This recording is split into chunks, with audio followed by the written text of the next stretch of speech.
कल जो कह रहे थे ना कि एक लास्ट प्रॉब्लम बचा हुआ था नॉन यूनिफॉर्म इलेक्ट्रिक फील्ड में, तो ये a plus B X square है जिसमें कैपिटल ए और कैपिटल बी कुछ constant values, capital A constant capital B constant but X square मतलब कि एक्स के साथ इलेक्ट्रिक फील्ड का वेरिएशन। तो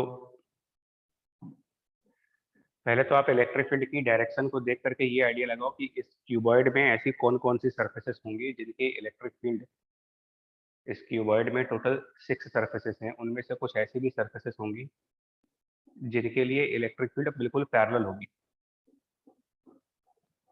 लाइक अगर ये टॉप वाली सरफेस को अगर आप सरफेस 1 कह दें, सरफेस 1 टॉप सरफेस जो कि parallel to Z X plane है और इलेक्ट्रिक फील्ड की डायरेक्शन आई कैप दी जा रही है इसमें। So direction of electric field I cap मतलब पैरेलल टू दिस एक्सिस, यानी कुछ इस तरीके से इलेक्ट्रिक फील्ड की डायरेक्शन दी जा रही, जो ऑब्वियसली सरफेस 1 के पैरेलल है, तो सरफेस 1 के लिए जीरो फ्लक्स बनेगा। सिमिलरली बॉटम सरफेस 2, वहां पर भी इलेक्ट्रिक फील्ड जो है वो सरफेस के अलोंग जा रही है, पैरेलल टू दिस सरफेस है, सरफेस 2 के लिए भी जीरो फ्लक्स आएगी। इनफैक्ट ये जो फ्रंट वाली सरफेस है, फ्रंट सरफेस, इसको 3 नाम दे दें अगर, फ्रंट सरफेस का मतलब ये वाली सरफेस है, जो फ्रंट सरफेस जहां पर ये चौक मूव कर रही है,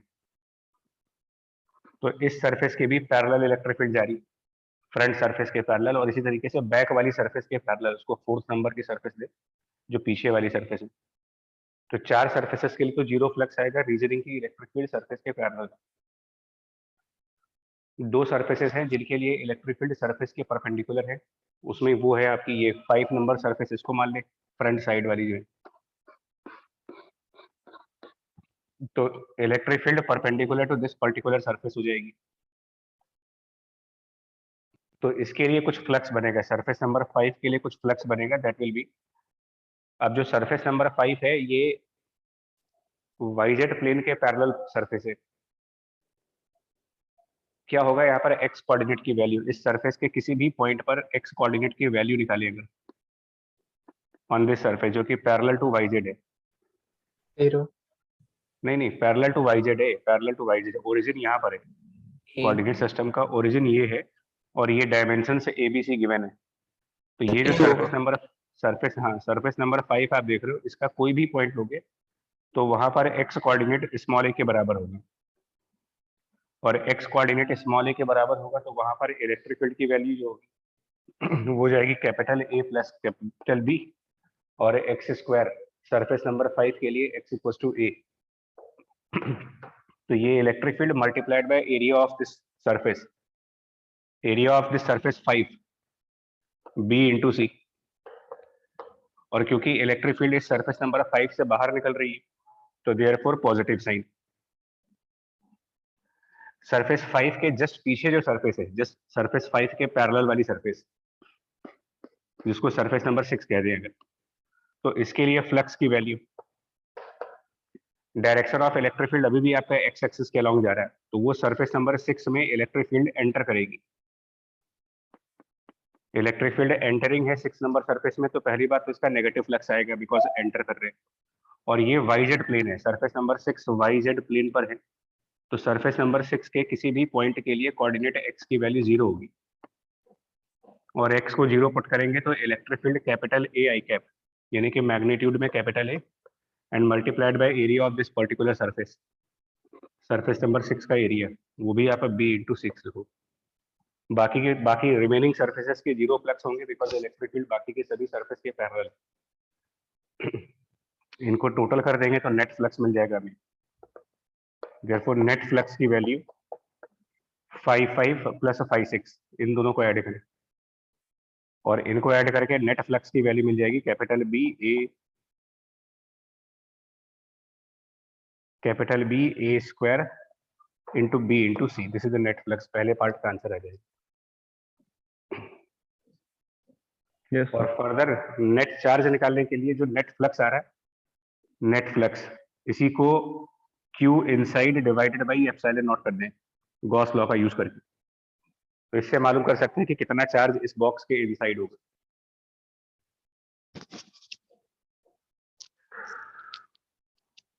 बताएं, एक बार देख लो Yes, प्रॉब्लम। sir.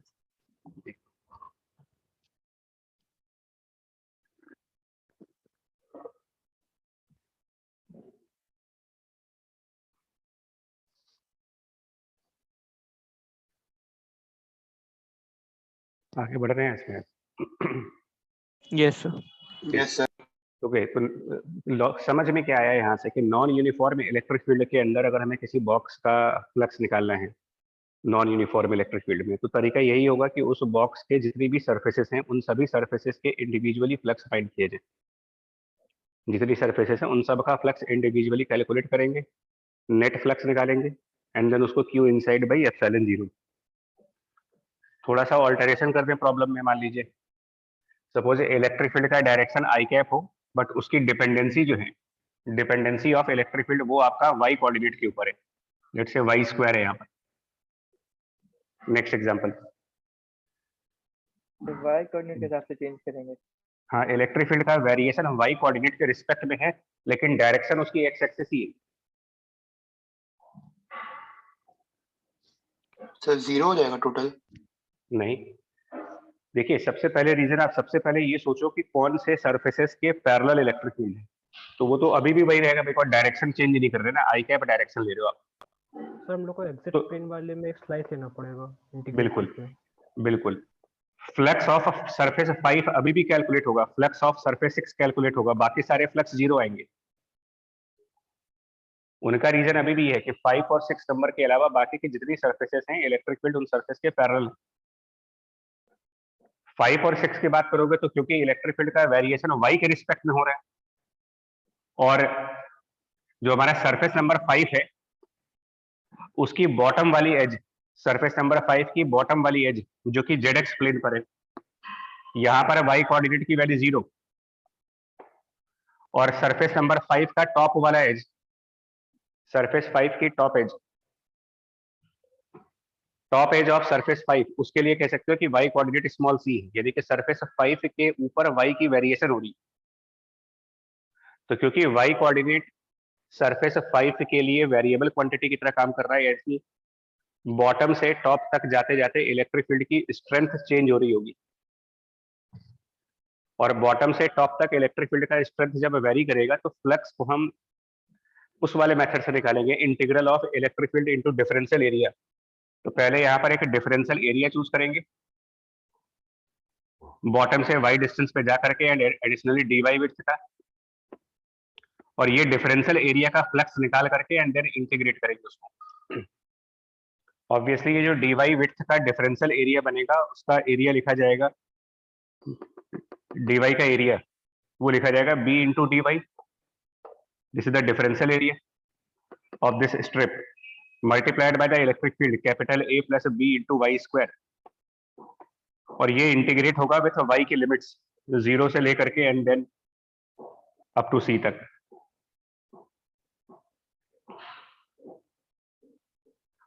और 6 नंबर की जब बात करोगे सरफेस 6 की, तो surface number 6 is in the Y Z plane.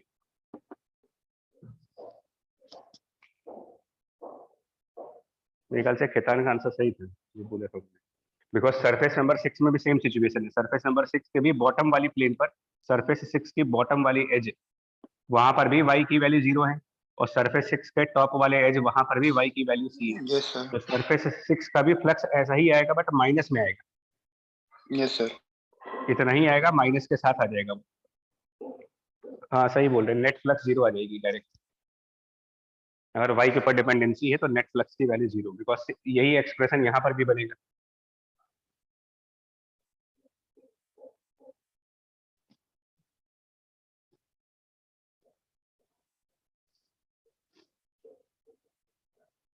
ठीक है। Yes sir. Yes, sir. तो एक तो ये क्वेश्चन भी आते हैं, इसके भी क्वेश्चन अपने PYQs में हैं गॉस लॉ के। एक और क्वेश्चन है PYQ में, एक्चुअली वो PYQ में तो है लेकिन उसके पहले वो एरोडोव का क्वेश्चन था, ओरिजिनली वहीं पर है।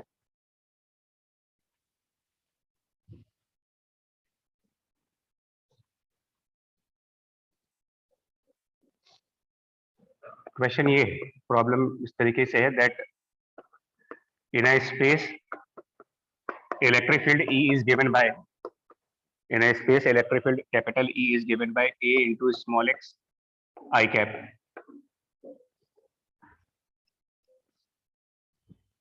Obviously, capital A is constant value. और पूछा था find the surface charge, find the density of charge, find the density of charge in that space.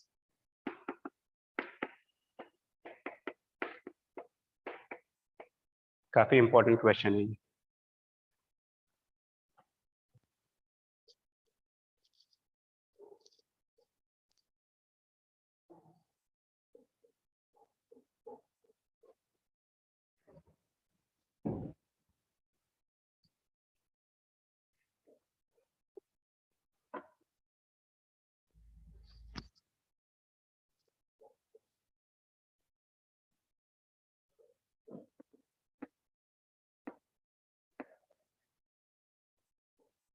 अब देखो इसका ना सिलेबस जो है मतलब ये मेंस के क्वेश्चन में आया हुआ है.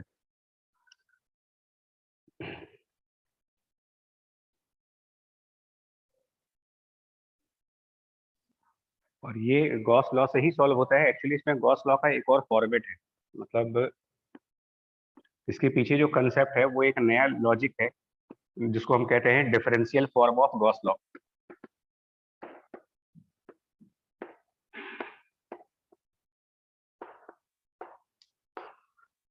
क्या है ये differential form? Differential form of Gauss law का यूज करते हैं चार्ज की डेंसिटी निकालने के लिए. लॉ क्या है पहले वो देखते हैं. Differential form of Gauss law मतलब जैसे आपको इस तरीके की कोई इलेक्ट्रिक फील्ड दी जाए तो सपोज दैट कि वन डायमेंशनल इलेक्ट्रिक फील्ड हो, one dimensional electric field but variable हो. मतलब कि वेरिएबल का मतलब ये होगा कि वो किसी पोजीशन पे डिपेंड कर रहा होगा, यानी कि या तो एक्स पे डिपेंड कर रहा होगा या वाई पे डिपेंड कर रहा होगा.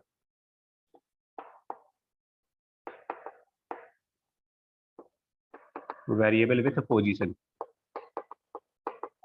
और पोजीशन भी कार्टेशियन फॉर्म में, पोलर फॉर्म में नहीं. यानी कि एक्स वाई जेड के फंक्शंस हो, आर और थीटा वाले फंक्शंस नहीं चाहिए यहाँ पर. दैट मीन्स कि E is some kind of function. Suppose that x का फंक्शन है या वाई का फंक्शन है या जेड का फंक्शन है, इस तरीके की चीज.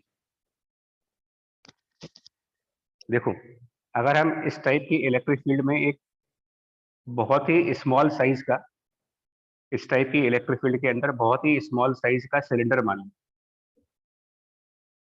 बहुत स्मॉल साइज का, स्मॉल साइज का मतलब लेंथ भी स्मॉल और एरिया भी स्मॉल. तो सपोज एरिया हम डीए मान रहे हैं और लेंथ इसकी डीएक्स मान लेते हैं. मतलब कि सिलेंडर का लेफ्ट वाले एंड इसकी पोजीशन को एक्स मान रहे हैं और सिलेंडर के राइट वाले एंड की पोजीशन को एक्स प्लस डीएक्स मान रहे हैं.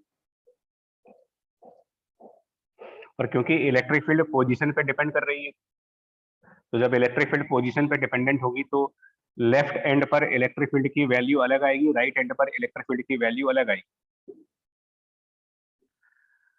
तो लेफ्ट साइड से इलेक्ट्रिक फील्ड की लाइन इस सिलेंडर के अंदर एंटर करेंगी और राइट साइड से इलेक्ट्रिक फील्ड की लाइन सिलेंडर से बाहर जाएंगी.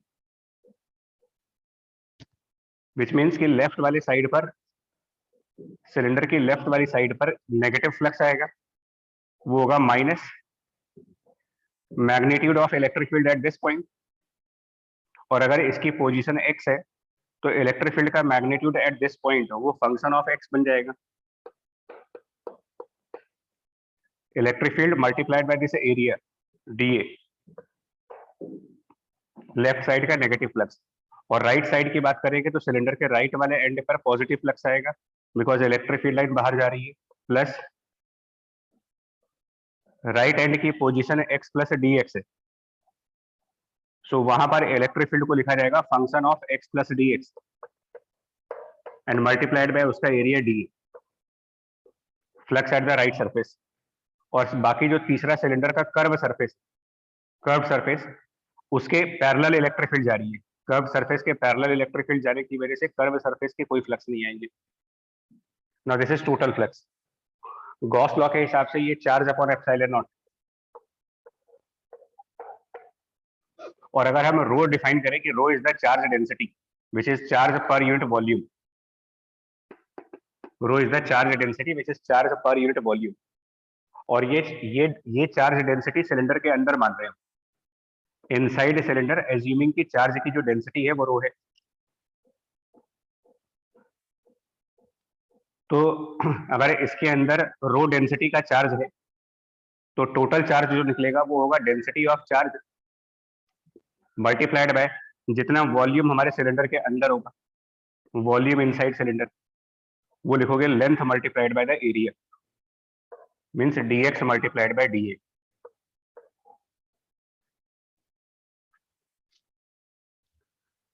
dA कैंसिल हो जाएंगे और यहां से एक चीज बन जाएगी rho upon epsilon 0, dA cancel कर दें अगर, और dx को लेफ्ट साइड लेके जाए तो rho by epsilon 0 will be function of x plus dx minus that function of x and this whole divided by dx। और मैथमेटिक्स के फर्स्ट प्रिंसिपल डेरिवेटिव की definition, derivative by the first principle में अगर आप जाओ तो function x plus dx minus function x divided by dx, यही पूरी चीज डिफरेंशिएशन कहलाती है। That means d by dx of derivative of that function, derivative of that function मतलब कि derivative of electric field.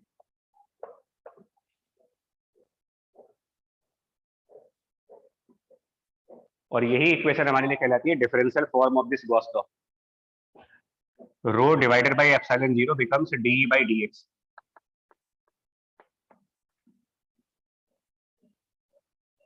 Law है ये भी, मतलब ऑलवेज एप्लीकेबल लॉ, किसी भी वन डायमेंशन इलेक्ट्रिक फील्ड के अंदर लगा सकते हैं इसको। कंडीशन फिर से, इलेक्ट्रिक फील्ड वन डायमेंशन होनी चाहिए जैसे यहाँ पर दी गई है, आपको सिर्फ एक कंपोनेंट आना चाहिए उसके अंदर। तो अगर वन डायमेंशन की इलेक्ट्रिक फील्ड है समथिंग लाइक दिस, तो चार्ज डेंसिटी निकालने के लिए objectively density of charge by epsilon 0 बराबर डी बाई dx, ये डायरेक्ट यूज कर सकते हैं इसको।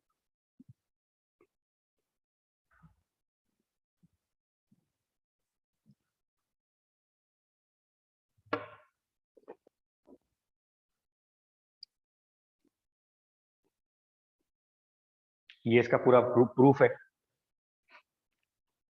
ये कोई नॉर्मल इक्वेशन नहीं फिर बोले, ये भी गॉस लॉ ही है।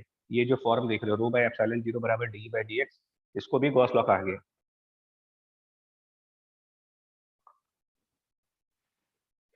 और अब अगर इसको इम्प्लीमेंट करें यहाँ पर इस न्यूमेरिकल में, इसको फिट कर दें अगर, तो यहाँ पर हमको इलेक्ट्रिक फील्ड का फंक्शन दिया गया है, और so at in this numerical rho by epsilon 0 becomes derivative of E with respect to x capital A, and that means की चार्ज डेंसिटी की value capital A multiplied by epsilon 0।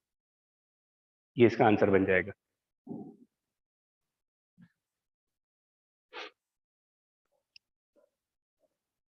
मतलब कि charge density constant आ रही है इस question में, क्योंकि charge density में x का कोई टर्म नहीं आ रहा है।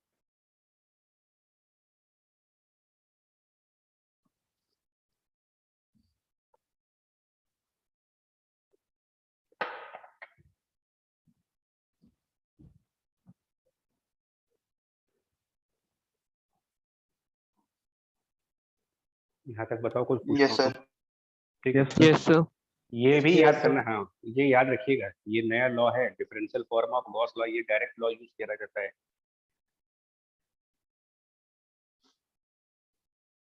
मतलब ये सिर्फ इस न्यूमेरिकल के लिए नहीं है, ये न्यूमेरिकल तो एक एग्जाम सिर्फ एक बहाना था, बट इसके थ्रू हम लोगों ने एक नया फॉर्मूला ये लर्न किया। अब इसकी फर्दर एप्लीकेशंस कैसे आई, और ज्यादा एप्लीकेशंस देखो। अभी थोड़ी देर पहले जो हमने न्यूमेरिकल किया था, जस्ट थोड़ी देर पहले, तो उसमें कुछ इस टाइप का हम लोगों ने लिया था क्यूबॉइड स्ट्रक्चर।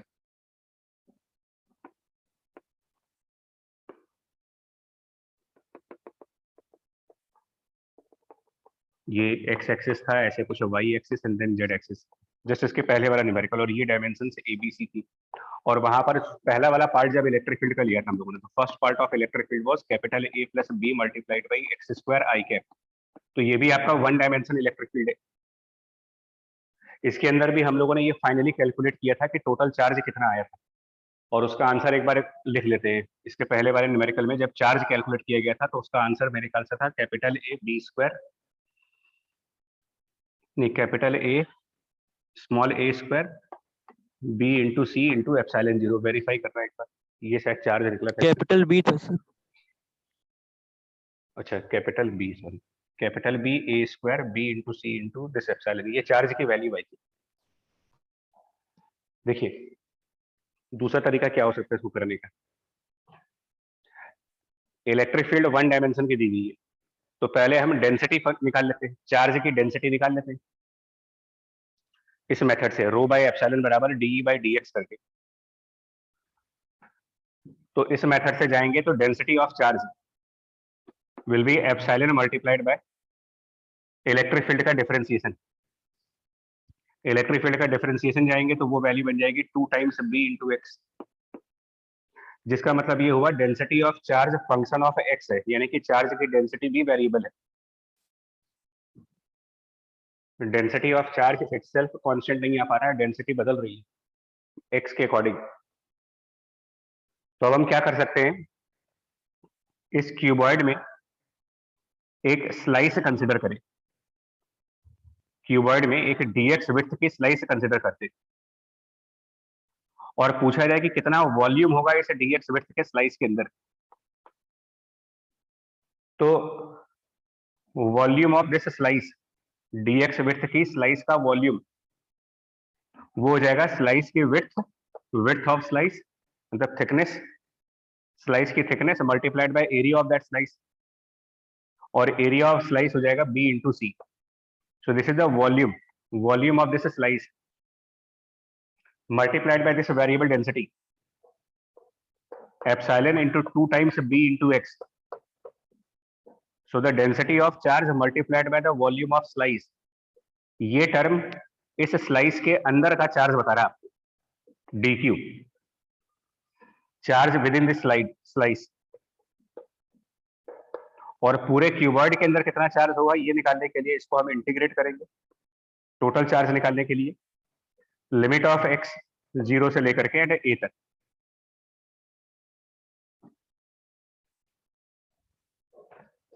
देखते हैं क्या बन जाएगा इसका आंसर। सेम आ रहा है। बिल्कुल आएगा भी। x dx बच रहा है, x dx का इंटीग्रेशन x स्क्वायर बाई 2, ये वाला 2 cancel, b epsilon b into c, और x स्क्वायर के लिमिट रखेंगे तो a स्क्वायर, बिल्कुल यही आंसर बनना है।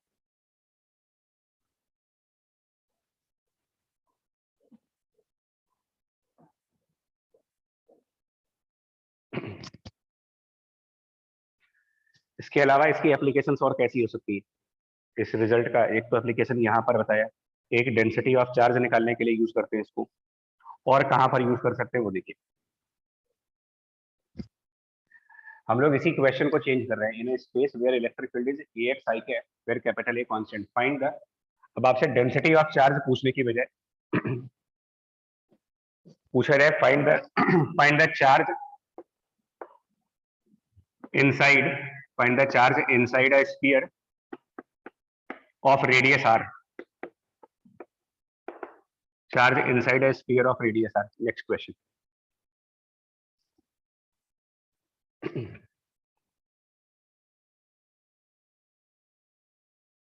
मतलब देखो चार्ज इनसाइड निकालने के दो अप्रोच हैं, चार्ज इनसाइड निकालने के दो अप्रोच कौन कौन से हैं। चार्ज इनसाइड किसी भी क्लोज सरफेस का निकालना हो आपको, charge inside any close surface,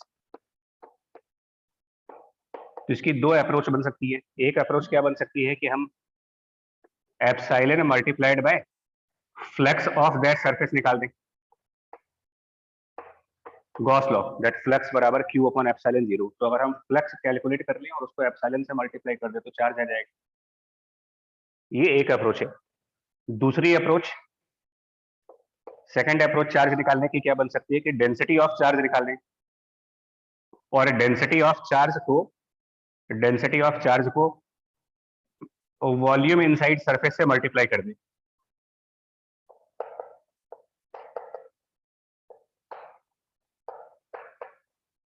ये उन केसेस में जहां पर रो कांस्टेंट है, जिन केसेस में रो कांस्टेंट है वहां पर कर सकते हो कि डेंसिटी ऑफ चार्ज इनटू जितना कर दीजिए, और अगर वेरिएबल डेंसिटी है तो यहीं पर चेंजेस कर देंगे। अगर रो वेरिएबल दे रखा आपको तो फिर हम टोटल वॉल्यूम की बजाय पहले एक डिफरेंशियल वॉल्यूम रखेंगे और उसको इंटीग्रेट करके टोटल चार्ज फाइंड आउट कर सकते हैं। तो अब न्यूमेरिकल के टाइम पर हमको पता होना चाहिए था कि यार हम चार्ज निकालना है तो हम ये वाला मेथड लगाएं कि ये वाला मेथड लगाएं, और जो कन्वीनियंट हो। क्यूबॉइड वाले, जैसे क्यूबॉइड जैसी बॉडीज होती है, क्यूबॉइड में एडवांटेज ये मिलता है हम लोग को कि क्यूबॉइड की सारी सर्फेसेस प्लेन सर्फेस होती है, तो प्लेन सर्फेसेस में फ्लक्स निकालना ज्यादा कन्वीनियंट है। इसीलिए ज्यादातर न्यूमेरिकल जो क्यूबॉइड या क्यूब के ऊपर आते हैं उनमें फ्लक्स निकालते हैं, और फ्लक्स निकाल करके और एप्सिलॉन से मल्टीप्लाई करके टोटल चार्ज निकाल देते हैं। बट अगर कोई ऐसा क्लोज सरफेस हो जो कर्व शेप में हो, सिलेंड्रिकल, स्फेरिकल, तो उनमें फ्लक्स का कैलकुलेशन आसान नहीं होता। कर्व सरफेसेस की फ्लक्स निकालना इजी नहीं होगी। और क्यों इजी नहीं होगा? फ्लक्स निकालने में प्रॉब्लम क्या होगी वहां पर? कर्व सरफेसेस के लिए फ्लक्स कैलकुलेट करने में डिफिकल्टी किस बात की है? पहली बात तो इस क्वेश्चन में, ये जो क्वेश्चन है ये इंटेंशन ही ऐसी है हमारी। इस पूरे क्वेश्चन में हमको ये नहीं बताया जा रहा कि जो स्फीयर है उसका सेंटर कहां पर है, और जब हमको स्फीयर का सेंटर ही नहीं मालूम तो हम स्फीयर के सरफेस पर एक्स वाई जेड कोऑर्डिनेट की वैल्यू डिफाइन नहीं कर पाएंगे, और जब स्फीयर के सरफेस पर x y z coordinate define कर नहीं पाएंगे तो हम ये भी नहीं डिफाइन कर सकते कि कहां पर कितनी इलेक्ट्रिक फील्ड आ रही है और कहां पर कितनी इलेक्ट्रिक फील्ड आ रही है। जब ये डिफाइन नहीं होगा तो फ्लक्स वैसे भी नहीं निकाल पाओगे। अननोन इलेक्ट्रिक फील्ड में कैसे निकालेंगे फ्लक्स की value?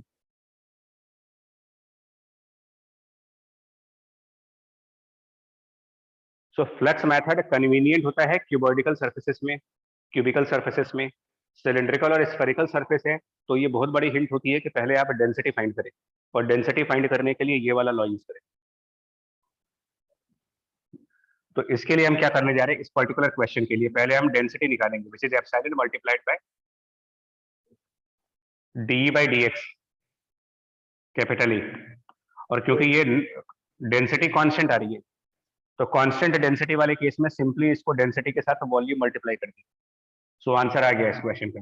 Q will be this density, और जिस क्लोज सरफेस के लिए आपको चाहिए उसका वॉल्यूम 4/3 पाई कैपिटल आर की। ये सिंपल आंसर है।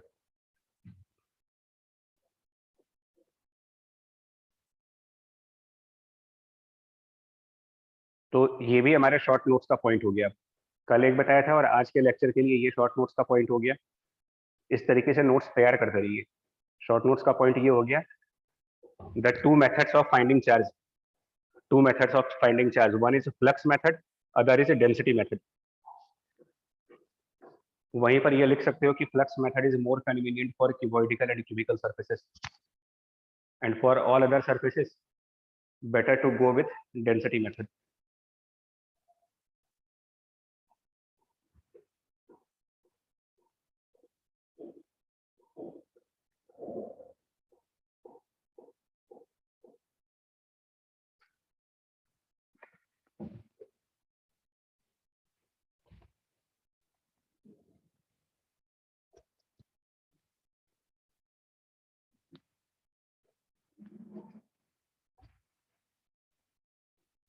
और ये जो डेंसिटी वाला रूल है ये लगाते हैं फॉर 1 डायमेंशन इलेक्ट्रिक फील्ड या फिर 3 डायमेंशन इलेक्ट्रिक फील्ड। अगर हमारा 3D इलेक्ट्रिक फील्ड हो, 3 डायमेंशन इलेक्ट्रिक फील्ड, तो वहां पर मतलब 3 डायमेंशन का मतलब something x component plus y component plus z component, इस टाइप की 3 डायमेंशनल इलेक्ट्रिक फील्ड। तो यहाँ पर भी हम वो गॉस लगाते हैं, रो बाई एप्सिलॉन जीरो। अभी थोड़ी देर पहले हम लोगों ने कहा था कि it is D by D x. ये हम लोगों ने कहा था 1D फील्ड के लिए, 1 डायमेंशनल इलेक्ट्रिक फील्ड के लिए कहा था। इसी को एक्सटेंड करें for a 3 dimensional electric field, तो यही चीज कुछ इस तरीके से एक्सपेंड होती है, रो बाई एप्सिलॉन जीरो बराबर ये डेरिवेटिव जो बनते हैं वो पार्शियल डेरिवेटिव बन जाते हैं। मतलब इलेक्ट्रिक फील्ड की एक्स कंपोनेंट को डिफरेंशिएट करना होगा विद रिस्पेक्ट टू एक्स, और ये partial derivative plus y component of electric field का डिफरेंशिएशन y के रिस्पेक्ट में, plus z component of electric field differentiation with respect to z। 3D में एक्सटेंड कर सकते हैं इस चीज को।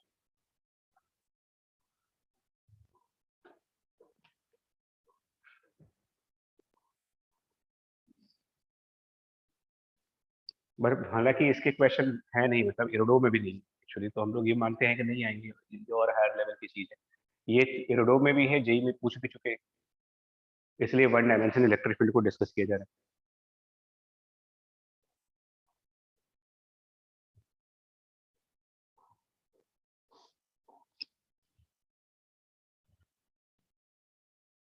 ठीक है,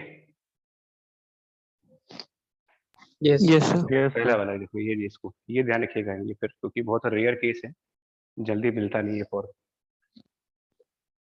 चलो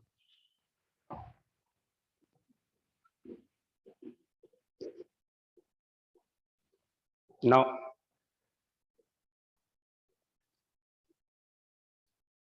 अब हम लोग गॉस लॉ का यूज करेंगे for finding the electric field. Use of Gauss law for finding electric field.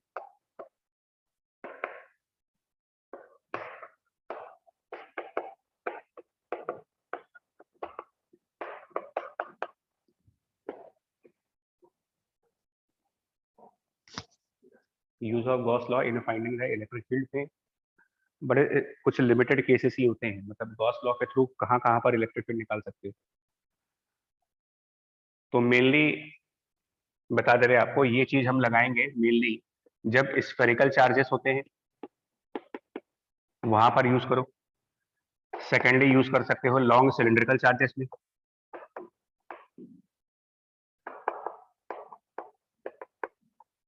तीसरा यूज कर सकते हैं इसको लार्ज, मतलब इनफाइनाइट शीट्स में, प्लेट्स में, या फिर स्लैब्स में।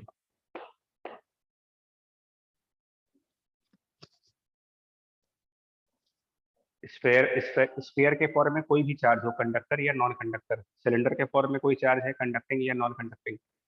लार्ज इनफाइनाइट सरफेसेस के फॉर्म में है, सरफेस की ज्योमेट्री सर्किल हो चाहे पर स्क्वायर हो। प्लेट हो, प्लेट कंडक्टिंग हो चाहे नॉन कंडक्टिंग हो। स्लैब्स, इन सब के ये इतने केसेस है जहां पर हम गॉस लॉ यूज करते हैं। और एक लास्ट केस आता है for a very long wire.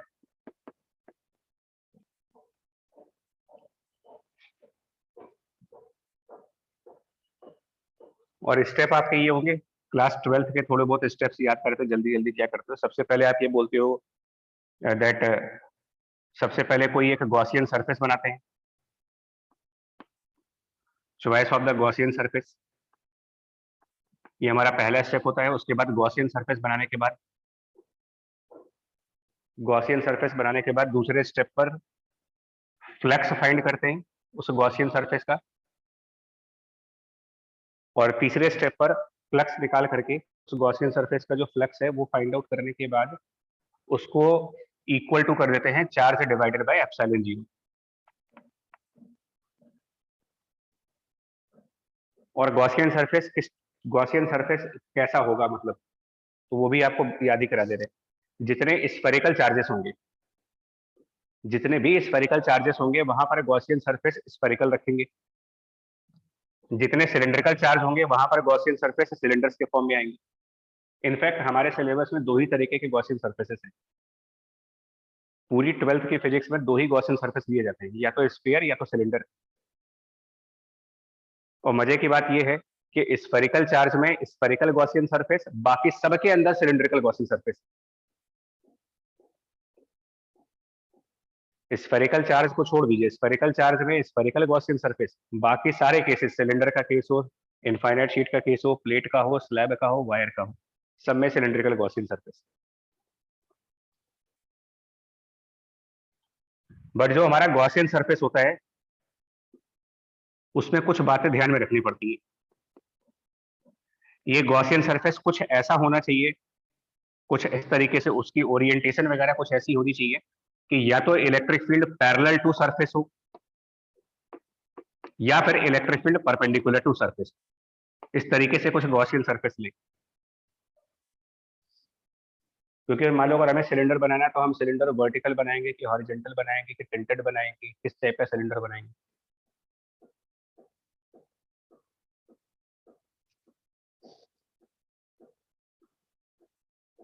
देखो एग्जाम्पल्स के फॉर्म में दिखाते हैं।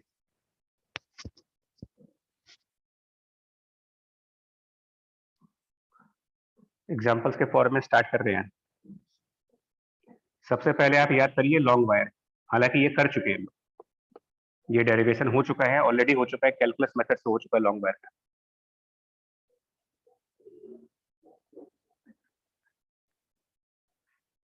बट फिर भी एक बार गॉस लॉ से करना चाह रहे हैं, कोई रीजन है मेरे, किसी वजह से गॉस लॉ के थ्रू इसका डेरिवेशन करना चाह रहे हैं। इनफाइनाइटली लॉन्ग वायर हो और उसके लिए इलेक्ट्रिक फील्ड की वैल्यू पूछी जाए, infinitely long wire with lambda उसका डेंसिटी वगैरह दिया जाए, और यहाँ पर कहीं इलेक्ट्रिक फील्ड कैलकुलेट करने को कहा जाए, calculate electric field eight this point, जो उससे कुछ डिस्टेंस पे है।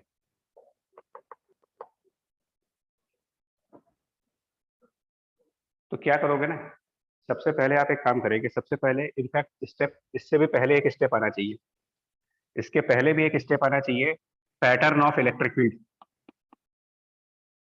क्योंकि जब आप इलेक्ट्रिक फील्ड का पैटर्न देखोगे, उसी के बेस पर आप गॉसियन सरफेस बनाते हो।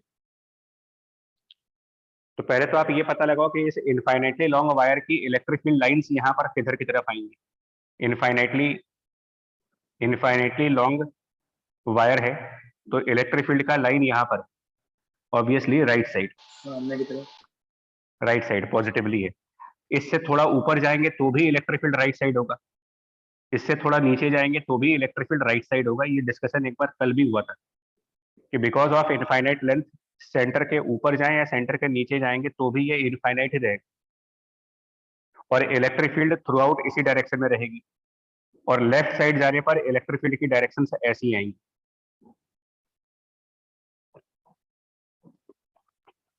अब आपको इस वायर के अराउंड एक सिलेंडर बनाना है इस तरीके से कि ये इलेक्ट्रिक फील्ड लाइन या तो सिलेंडर की सरफेस के पैरेलल हो या फिर सिलेंडर की सरफेस के परपेंडिकुलर हो। तो अपने आप सोचो कि वर्टिकल सिलेंडर बनाओगे या हॉरिजॉन्टल सिलेंडर बनाओगे। इलेक्ट्रिक फील्ड की लाइन वर्टिकल होगा। वर्टिकल। इसलिए तो हम क्या करेंगे, यहाँ पर एक वर्टिकल सिलेंडर बनाएंगे, वर्चुअल सिलेंडर है ये, हाइपोथेटिकल सिलेंडर, एक virtual hypothetical cylinder of some height h मान लेते हैं उसकी, इसी को गॉसियन सरफेस कह रहे हो। दिस वर्चुअल सिलेंड्रिकल सरफेस, इसी को हम गॉसियन सरफेस कह रहे हैं। और हमारी ये दोनों कंडीशन फुलफिल हो गई इस सिलेंडर के सर्कुलर सरफेसेस के लिए। जो सिलेंडर के सर्कुलर सरफेसेस है, इनके लिए electric field parallel to the surface हुआ, और सिलेंडर की कर्व सरफेस के लिए इलेक्ट्रिक फील्ड परपेंडिकुलर हो गया, और यही दोनों चीजें हमें चाहिए थी। Now flux for this curve surface, flux for this curve surface, मान लीजिए r डिस्टेंस पे, तो कर्व सरफेस का area of this curve surface वो लिख सकते हैं 2 पाई RH, area of the curve surface multiplied by electric field E, flux for the curve surface.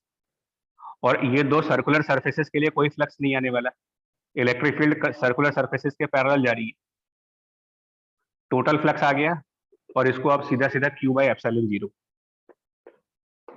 और Q निकालने के लिए मतलब इस गॉसियन सरफेस के अंदर कितना चार्ज है, तो गॉसियन सरफेस के अंदर वाला चार्ज, तो वायर की कितनी लेंथ गॉसियन सरफेस के अंदर है वो देख लेते हैं। वायर की h लेंथ गॉसियन सरफेस के अंदर है, इनसाइड वाली लेंथ और मल्टीप्लाइड बाय लैम्डा, सिंप्लीफाई करके डायरेक्टली हमें E की वैल्यू मिल जाती है lambda by 2 pi epsilon 0 r। ये आ जाता है electric field by the long wire. ये ऑलरेडी निकाल चुके हैं डेरिवेशन।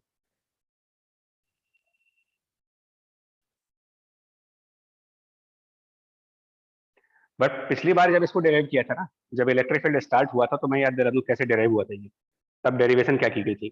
तब हम लोगों ने पहले एक फाइनाइट वायर लिया था, याद दिलाते किस तरीके से डेरिवेशन हुई थी इसकी। पहले एक L लेंथ का वायर यूज किया था, उस पर लैम्डा चार्ज लिया था, और यहाँ पर क्या किया था हम लोगों ने, रजिस्टर भी खोल के देखना यार क्या किया था। पहले यहाँ पर एक डिफरेंशियल एलिमेंट बनाया था dy डिस्टेंस का, फिर उसकी इलेक्ट्रिक फील्ड d निकाली थी, फिर उसको रिजॉल्व किया था, उसके बाद उसको इंटीग्रेट किया था, और सब कुछ करने के बाद हमारा जो नेट आंसर बना था इंटीग्रेट करने के बाद, वो आंसर बना था k टाइम्स इसका total charge divided by r और root of r square plus l square by 4, अगर याद आ रहा हो ज्योमेट्रिक मीन, r के ज्योमेट्रिक मीन का स्क्वायर किया गया। Yes, sir. और बाद में l को बहुत लार्ज कर दिया गया था, l को बहुत लार्ज किया था हम लोगों ने। तो जब l को बहुत ज्यादा लार्ज कर दिया था,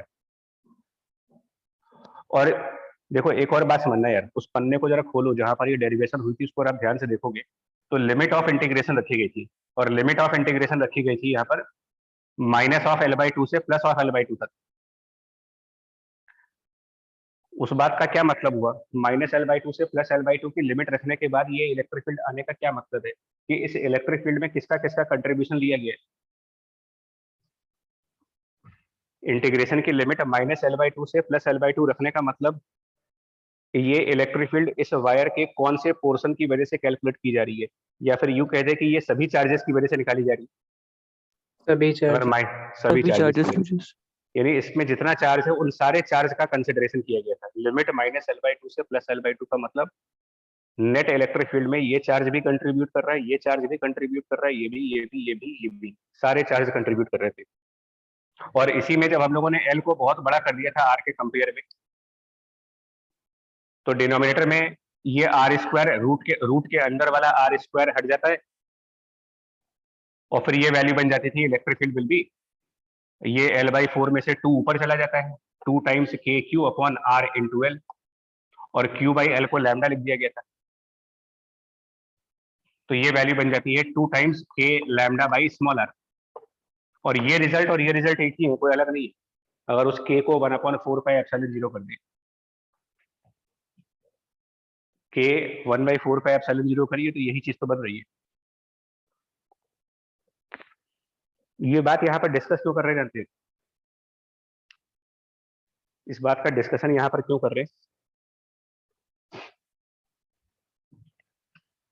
ये रिजल्ट गॉस लॉ से भी आ रहा है, और ये रिजल्ट कैलकुलस के थ्रू भी आ रहा है, बट कैलकुलस के थ्रू उस रिजल्ट को लाने का प्रॉब्लम देखिए। कैलकुलस के थ्रू वो रिजल्ट लाने के लिए हमें एलिमेंट चूज करना पड़ता है, फिर ये सब करना पड़ता है, फिर इंटीग्रेशन वगैरह लगानी पड़ती है। और यहाँ पर ऐसी कोई इंटीग्रेशन कुछ नहीं है, एक स्टेप के अंदर अपना आंसर आ जाता है, यानी गॉस लॉ थोड़ा सिंप्लीफाइड है। और इससे एक और बात समझो,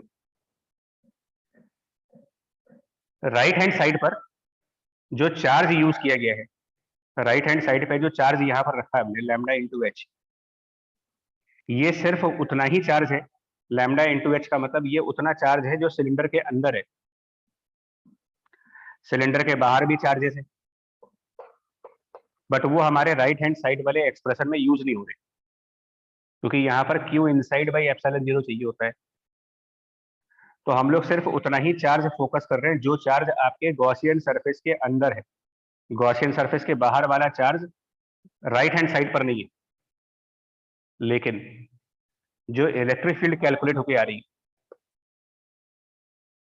क्या ये सिर्फ इतने ही चार्ज की इलेक्ट्रिक फील्ड कैलकुलेट हो रही है, या जो चार्ज बाहर रह गए, गॉसियन सरफेस के बाहर रह गए, उनका भी कंट्रीब्यूशन इलेक्ट्रिक फील्ड में आ चुका है? उनका भी कंट्रीब्यूशन है। बाहर वाले उनका भी चार्ज आ का भी रहा है, कंट्रीब्यूशन उनका आ रहा है, क्योंकि ये रिजल्ट और ये रिजल्ट सेम है। और इस रिजल्ट से ये बात साबित होती है, ये वाला रिजल्ट जो यहाँ पर बन रहा था, ये तब बना था जब limit of integration bottom and से लेकर के टॉप एंड तक रखी गई थी, और यही रिजल्ट हमारा यहाँ भी आ रहा है। यानी इस रिजल्ट में कैलकुलस के थ्रू ये बात साबित हो रही थी कि where is contribution by every charge is contributing in this electric field. यहां भी वही चीज है। गॉस लॉ का ये सबसे बड़ा एडवांटेज, भले ही राइट साइड पर आपको सिर्फ उतना चार्ज चाहिए जो चार्ज गॉसियन सरफेस के अंदर है, लेकिन जो इलेक्ट्रिक फील्ड इससे कैलकुलेट होकर आ रही है, उसमें गॉसियन सरफेस के अंदर वाले चार्जेस और गॉसियन सरफेस के बाहर वाले चार्जेस दोनों के इलेक्ट्रिक फील्ड का कंट्रीब्यूशन है इसके अंदर। थोड़ी पैराडॉक्स टाइप की सिचुएशन बनती है गॉस लॉ में।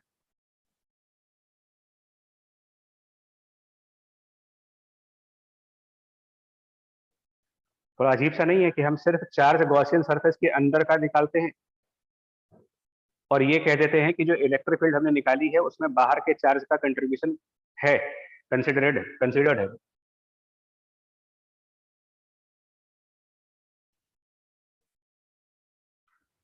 क्योंकि अगर ऐसा नहीं होता तो यहाँ का आंसर और यहाँ का आंसर मैच नहीं करता मेरे।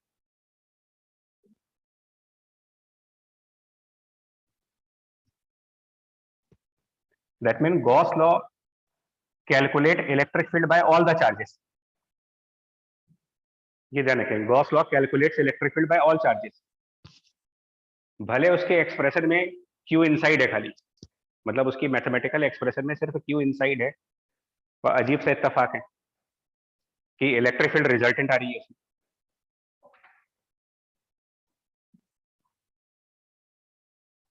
ऐसे ही अगर आप याद करिए लार्ज सरफेसेस, इनफाइनाइट सरफेसेस की बात करेंगे तो ये भी हम डिराइव कर चुके हैं, सिग्मा बाय 2 एप्सिलॉन 0 डिराइव हो चुका है कैलकुलस की तरफ से,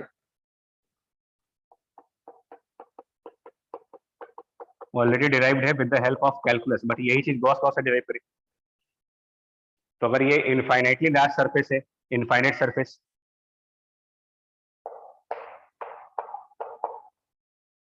तो पहले तो हम पैटर्न ऑफ इलेक्ट्रिक फील्ड देखेंगे। अगर ये और पैटर्न ऑफ इलेक्ट्रिक फील्ड में बड़ा सिंपल होता है, पैटर्न ऑफ इलेक्ट्रिक फील्ड में भी इतना कंफ्यूजन नहीं करना। Pattern of electric field spherical और सिलिंड्रिकल में रेडियल डायरेक्शंस में दिखाइए, सोचने वाला पॉइंट है ही नहीं यहाँ पर। स्फेरिकल सरफेस और स्फेरिकल चार्ज और सिलिंड्रिकल चार्ज में रेडियल इलेक्ट्रिक फील्ड, बाकी इनफाइनाइट शीट में, प्लेट में और स्लैब में नॉर्मल इलेक्ट्रिक फील्ड।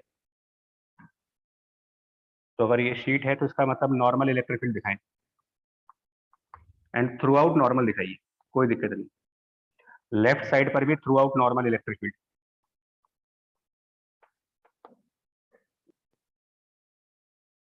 और फिर क्या करेंगे, यहां पर एक गॉसियन सिलेंडर मानते हैं, एक गॉसियन सिलेंडर बनाते हुए यहाँ पर, और इस बार जो गॉसियन सिलेंडर बनाते हैं वो इस तरीके से बना रहे हैं कि उस सिलेंडर का सर्कुलर वाला सरफेस, सिलेंडर की सर्कुलर वाली सरफेस के परपेंडिकुलर इलेक्ट्रिक फील्ड, इधर पे जो सिलेंडर की सर्कुलर सरफेस है इसके भी परपेंडिकुलर इलेक्ट्रिक फील्ड। तो E is perpendicular for these two circular faces, circular faces के लिए इलेक्ट्रिक फील्ड परपेंडिकुलर। तो इन सर्कुलर फेसेस के लिए फ्लक्स की value E multiplied by suppose area of circular face, area of circular face A मान लेते हैं, तो ई इंटू ए, इधर वाले सर्कुलर फेस का, इधर वाले सर्कुलर फेस का भी इतना ही आएगा, और इधर से भी इलेक्ट्रिक फील्ड बाहर जा रही है, इधर से भी इलेक्ट्रिक फील्ड बाहर जा रही है, दोनों साइड पॉजिटिव फ्लक्स आएंगे, 2 टाइम्स ये। और इसमें जो कर्व सरफेस है, सिलेंडर की कर्व सरफेस, इलेक्ट्रिक फील्ड उसके पैरेलल है, पैरेलल होने की वजह से कर्व सरफेस का फ्लक्स आएगा नहीं, तो हमारा फ्लक्स तक पहुंच गए। इसको सीधा सीधा charge by epsilon 0, but charge खाली वो वाला जो गॉसियन सरफेस के अंदर है, और इस सिलेंडर के अंदर का चार्ज निकालेंगे तो वो सिर्फ कैपिटल ए एरिया वाला चार्ज होगा, charge of capital A area, उतना ही चार्ज सिलेंडर के अंदर रहेगा, तो that is a into sigma. Directly आपको ई की वैल्यू मिलती है सिग्मा बाय 2 एप्सिलॉन 0। तो एक बार फिर वही चीज हो रही, इलेक्ट्रिक फील्ड सभी चार्जेस की है, जो गॉसियन सरफेस के अंदर है उनकी भी और जो बाहर है उनकी भी। एलएचएस में electric field by all charges, but RHS में सिर्फ उतना चार्ज जो गॉसियन सरफेस के इनसाइड।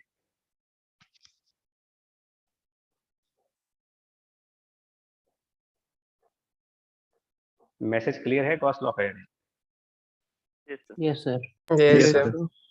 अजीब सा लॉ है नहीं, थोड़ा सा चार्ज देख करके और सभी चार्ज का इलेक्ट्रिक फील्ड बता देते हैं ये लोग। ये पावर ऑफ फ्लक्स मेथड है, एडवांटेज ऑफ फ्लक्स।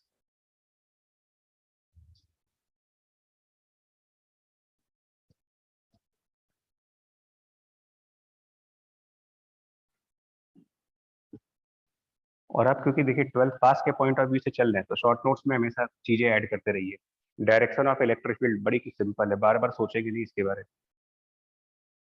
जिसमें जिसमें रेडियस का टर्म आता हो वहां radial electric field, sphere, cylinder. और जो प्लेन सरफेस टाइप की होते हैं, rectangle, cuboid, cube, slab, normal. So radial and normal दो ही चीजें यार। डायरेक्शन का पार्ट खत्म, मैग्नीट्यूड निकालना है तो वो गॉस लॉ से मुश्किल से 1 मिनट लगेगा डिराइव करने में। अगर फॉर्मूले नहीं भी याद है तो ये जितने ऑब्जेक्ट यहाँ लिखे गए हैं इनकी इलेक्ट्रिक फील्ड तो आप with in seconds, less than 1 minute में गॉस लॉ से निकाल सकते हैं।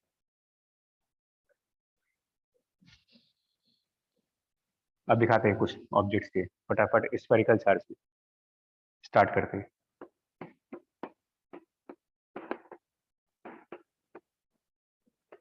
अब स्फेरिकल चार्ज में दो तरीके के चार्ज आते हैं। एक तो बहुत थिन हॉलो स्फीयर यानी कि थिन शेल जिसको बोलते हो, और एक आता है सॉलिड नॉन कंडक्टिंग स्फीयर।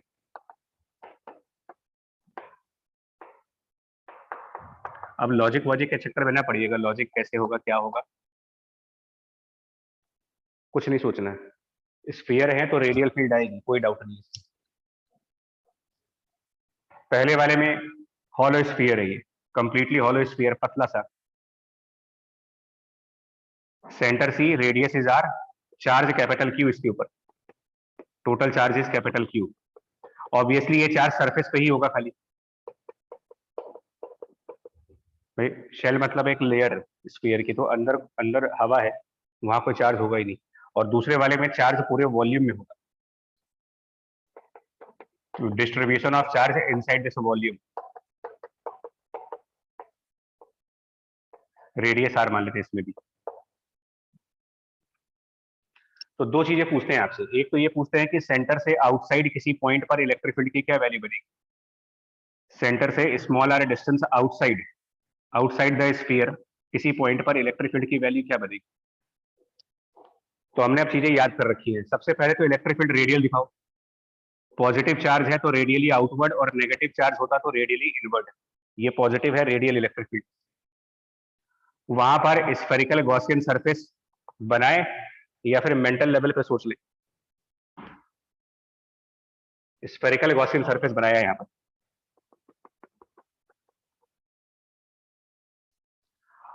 और उसका फ्लक्स लिख लेते हैं, क्योंकि इलेक्ट्रिक फील्ड रेडियल होगी, हर पॉइंट पर रेडियल होगी। यहां पर भी इलेक्ट्रिक फील्ड रेडियल होगी, यहां पर भी इलेक्ट्रिक फील्ड रेडियल होगी।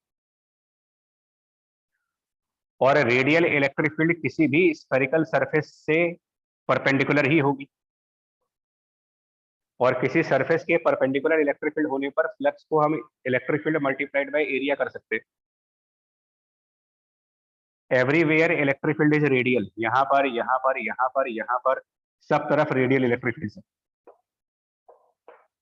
यानी everywhere electric field perpendicular to surface है। और सिमेट्री होने की वजह से स्फीयर एक परफेक्ट सिमेट्रिकल ऑब्जेक्ट, सिमेट्री होने की वजह से इस गॉसियन सरफेस का हर एक point, every point of this Gaussian surface, सब सिमेट्रिकल पॉइंट्स है। सो इलेक्ट्रिक फील्ड की स्ट्रेंथ यहाँ पर, इलेक्ट्रिक फील्ड की स्ट्रेंथ यहाँ पर, इलेक्ट्रिक फील्ड की स्ट्रेंथ यहाँ पर, हर तरफ इलेक्ट्रिक फील्ड की सेम स्ट्रेंथ आएगी। सो फ्लक्स हम डायरेक्ट पुट कर सकते हैं। और क्या लिखेंगे फ्लक्स, तो फ्लक्स बन जाएगा E multiplied by the area of Gaussian surface, 4 pi small r square equals to epsilon, and charge within this surface, charge inside this surface. तो charge inside this Gaussian surface में पूरा sphere ही अंदर है इसके, capital Q. Direct answer आ जाएगा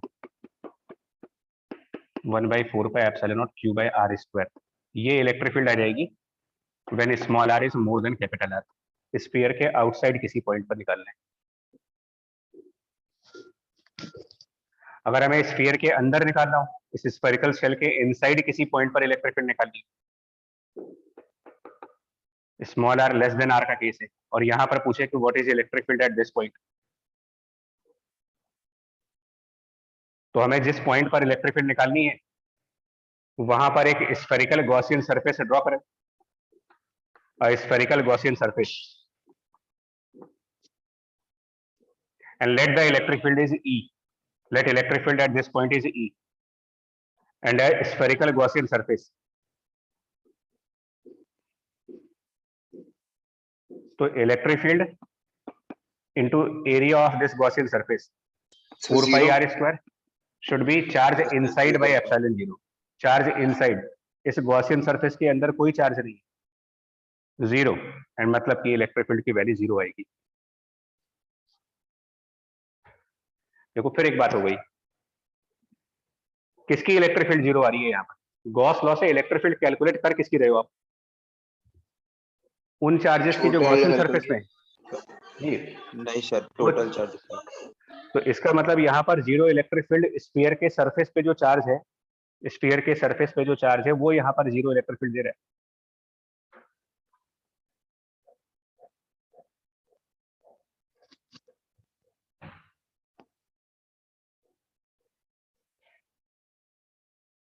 clear हुआ है बात? Yes sir. Yes, sir. Yes, sir. तो इनसाइड जीरो, आउटसाइड ये, इनसाइड और आउटसाइड दो फॉर्मूले याद करने पड़ेंगे, और ऑन द सरफेस निकालना होगा, inside outside and on the surface. At this point surface पे ही इलेक्ट्रिक फील्ड कैलकुलेट करनी होगा आपको, exactly on this surface. Small r की जगह कैपिटल आर कर देंगे। ये ऊपर वाला रिलेशन स्मॉल आर और कैपिटल आर, मतलब ये दोनों केसेस के लिए वैलिड है। इक्वल टू कैपिटल आर और मोर देन कैपिटल आर वाले केसेस में ये सरफेस पर निकालना हो या सरफेस के बाहर निकालना हो तब तो ये वाला फॉर्मूला, सरफेस के अंदर यानी इनसाइड निकालना हो जीरो, और इसको ग्रेविटेशनल एनालॉग पे ले जाओ। इसका gravitational analog capital R radius का और एम मास का एक आप हॉलो स्फीयर माने, शेल मान लें, इसके इनसाइड में ग्रेविटी पूछी जाए, gravity inside this spherical shell, Zero. Analog है ये zero. Zero, sir. Gravity outside the spherical shell, g outside निकालना हो, ये वाला फॉर्मूला 1/4 पाई एप्सिलॉन नॉट की जगह कैपिटल जी, चार्ज क्यू की जगह m by small r square. Analog इसको भी यूज कर सकते हैं।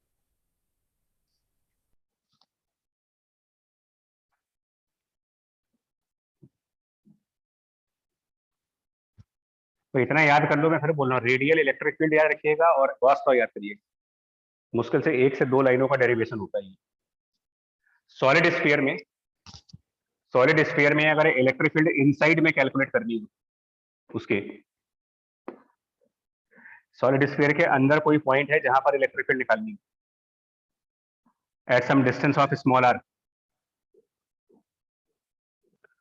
तो जहां पर भी निकालनी है वहां पर हाइपोथेटिकली एक स्फेरिकल सरफेस बना दें, हाइपोथेटिकल स्फेरिकल सरफेस जिसको गॉसियन सरफेस कहते हैं, और सीधा सीधा इलेक्ट्रिक फील्ड मल्टीप्लाइड बाय उस गॉसियन सरफेस का area 4 pi are square equal to epsilon नीचे और charge inside the Gaussian surface, और charge inside this Gaussian surface, charge inside the Gaussian surface वो होगा volume multiplied by the density of charge, volume into density, जो simplify होकर के बन जाता है rho bye 3 epsilon 0 multiplied by small r. Electric field inside the solid sphere. Outside के लिए, outside the sphere electric field निकालना होगा, तो आउटसाइड में एक गॉसियन सरफेस के को इमेजिन करो, इमेजिन करिए बाहर एक गॉसियन सरफेस है, सर थिन शेल वाला ही हो जाएगा पूरा। वही होगा E मल्टीप्लाइड बाय बाहर के गॉसियन सरफेस का एरिया, और अगर हमारा गॉसियन सरफेस स्फीयर से बड़ा है तो नेचुरली उस गॉसियन सरफेस के अंदर स्फीयर का पूरा चार्ज आएगा, Sir, Q. उसको हम कैपिटल क्यू कर लेंगे, जो वैसे ही आएगा पॉइंट चार्ज जैसा फॉर्मूला आ जाएगा। ये वाला सेगमेंट रिलेटिवली आसान पड़ता है, गॉस लॉ से इलेक्ट्रिक फील्ड निकालना इजी पड़ता है हम लोग को। तो this is for inside, this is for outside, और ऑन द सरफेस निकालने के लिए कोई भी फॉर्मूला यूज कर सकते हैं। यहाँ कंटिन्यूटी होती है, मतलब ये small r less than equal to R के लिए है, ये formula small r more than equal to R के लिए। इक्वल टू आर दोनों में से किसी भी साइड से निकालेंगे एक ही आंसर आएगा। और डेंसिटी को फर्दर क्या लिखेंगे, तो this density will be further total charge capital Q upon the total volume, इस तरीके से total charge by total volume.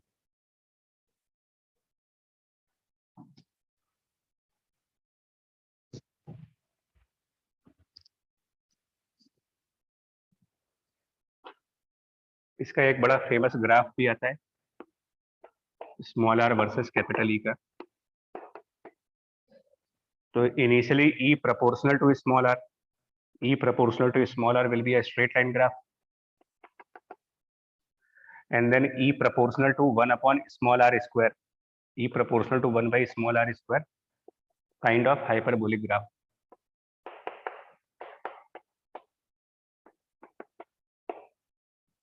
And that means कि maximum electric field sphere के surface पर।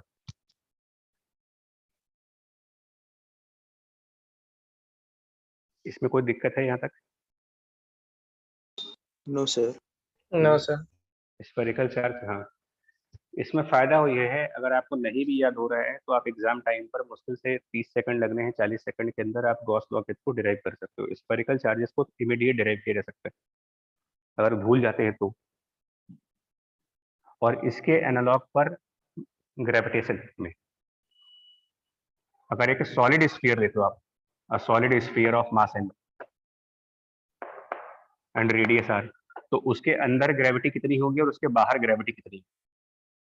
सेंटर से स्मॉल r डिस्टेंस इनसाइड पर gravity की क्या वैल्यू बनेगी, और सेंटर से स्मॉल r डिस्टेंस आउटसाइड पर ग्रेविटी की क्या वैल्यू बनेगी? तो इसका एनालॉग इलेक्ट्रिक फील्ड से लिया जाए। आप इलेक्ट्रिक फील्ड से एनालॉग भी ले सकते हो और चाहो तो ग्रेविटेशन में भी गॉस लॉ लगा सकते हो। ग्रेविटेशन में भी हम गॉस लॉ का यूज कर सकते हैं। इलेक्ट्रोस्टैटिक में electric field multiplied by area को हम फ्लक्स कह रहे हैं, और इसको कह रहे हैं Q inside upon epsilon 0, Gauss law for electrostatic. हम चाहें तो गॉस लॉ ग्रेविटेशन के लिए भी बना सकते हैं। इलेक्ट्रिक फील्ड की जगह G और कैपिटल A मतलब एरिया, Q इनसाइड की जगह मास इनसाइड, और कॉन्स्टेंट्स को कंपेयर कर दे जरा। तो 1/4 पाई एप्सिलॉन 0 का कंपैरिजन कैपिटल G से होगा, तो इससे 1/एप्सिलॉन नॉट का कंपैरिजन 1 अपॉन एप्सिलॉन नॉट का कंपैरिजन कर सकते हैं, और ये 4 पाई कैपिटल G कर सकते हो यहाँ पर comparison analog of 1 upon epsilon 0। तो इसको कह सकते हो कि ये इलेक्ट्रोस्टैटिक के लिए और ये ग्रेविटेशन चैप्टर के लिए, दोनों के लिए गॉस लॉ। या फिर तरीके बहुत सारे हैं, तुम लोगों पे डिपेंड करता है। अगर आपकी मेमोरी बहुत अच्छी है, ये फॉर्मूला याद है, तो इसका एनालॉग ले लो। बाई चांस यही फॉर्मूला नहीं याद है तो डेरिवेशन करने के लिए ये वाला रूल याद रखिए।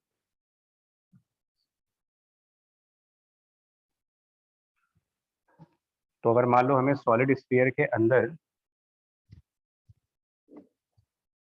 G निकालना है और हम ये रूल लगाते हैं, तो G inside into area Gaussian surface का है, तो गॉसियन सरफेस जब अंदर बनेगी तो उसका एरिया लिखेंगे 4 पाई r square is 4 pi capital G, और वो मास जो गॉसियन सरफेस के अंदर है, मास इनसाइड द गॉसियन सरफेस, और मास इनसाइड गॉसियन सरफेस निकालने के लिए डेंसिटी इनटू वॉल्यूम।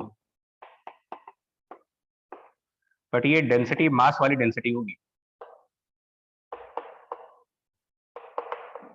सिंप्लीफाई कर लीजिए, इनसाइड की ग्रेविटी मिल जाएगी।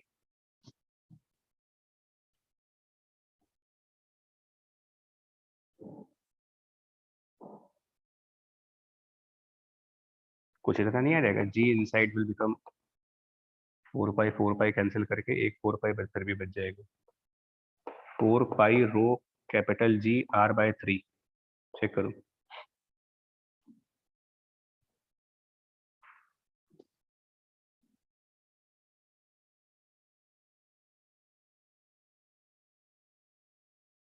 आएगा नहीं यहाँ पर? Yes sir. जी। अगर मुझे ग्रेविटी सरफेस पे निकालनी हो, ग्रेविटी की वैल्यू सरफेस पे, तो सरफेस को ही गॉसियन मान लो। अगर आपको यहाँ पर ग्रेविटी निकालनी हो सॉलिड स्फीयर के सरफेस पर, तो सॉलिड स्फीयर का जो सरफेस है वही आपका गॉसियन सरफेस है।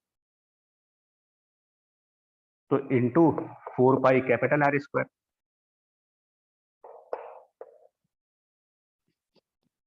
और 4 पाई कैपिटल जी इंटू मास। अगर सॉलिड स्फीयर का सरफेस ही हमारा गॉसियन सरफेस है, तो उसके अंदर तो स्फीयर का कंप्लीट मास है, यानी कैपिटल एम, टोटल मास कर सकते हैं उसका। और हमें आउटसाइड निकालना हो, ग्रेविटी की वैल्यू आउटसाइड,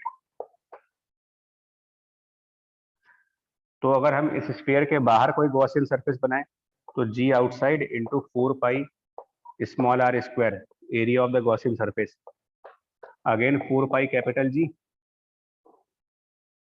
और स्फीयर से बिगर गॉसियन सरफेस, स्फीयर से बिगर गॉसियन सरफेस के अंदर पूरा मास होगा कैपिटल एम। तो कहीं पर भी जी की वैल्यू निकाली जा सकती है, ऑन द स्पॉट ड्रैग किया जा सकता है।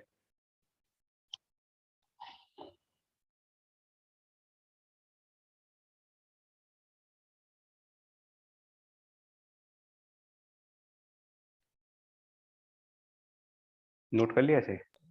Yes sir. Yes yes sir. Sir. और यहीं से एक और काम देख सकते हो, मतलब ग्रेविटेशन का कुछ कंसेप्ट तो यहाँ से आ जाएगा। ये जो डेंसिटी है, डेंसिटी को लिखेंगे, इस डेंसिटी को रिप्लेस करेंगे मास अपॉन टोटल वॉल्यूम, ये लिखेंगे डेंसिटी को मास अपॉन वॉल्यूम। तो जब ये रिप्लेस करेंगे, तो ये आप चेक करोगे, जैसे ही डेंसिटी को रिप्लेस करेंगे ना, तो ये वैल्यू बनेगी capital G capital M small are by R cube.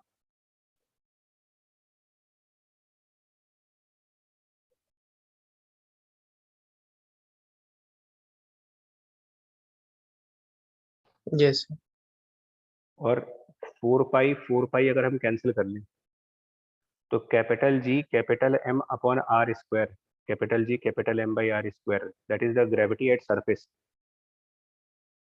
तो यही चीज हम क्या कर सकते हैं, gravity at surface g capital M by R square, और एक कैपिटल आर और एक ई स्मॉल आर, वो यहाँ कर सकते हो। तो इससे ग्रेविटेशन का वो वाला कंसेप्ट जिसमें जी का वेरिएशन पढ़ाया जाता है हम लोग को, कि ग्रेविटी किस तरीके से वेरी करती है। तो हमारा सीधा सीधा रूल आ गया कि ग्रेविटी इनसाइड बराबर gravity at surface into small r by capital R. Small r distance from centre है।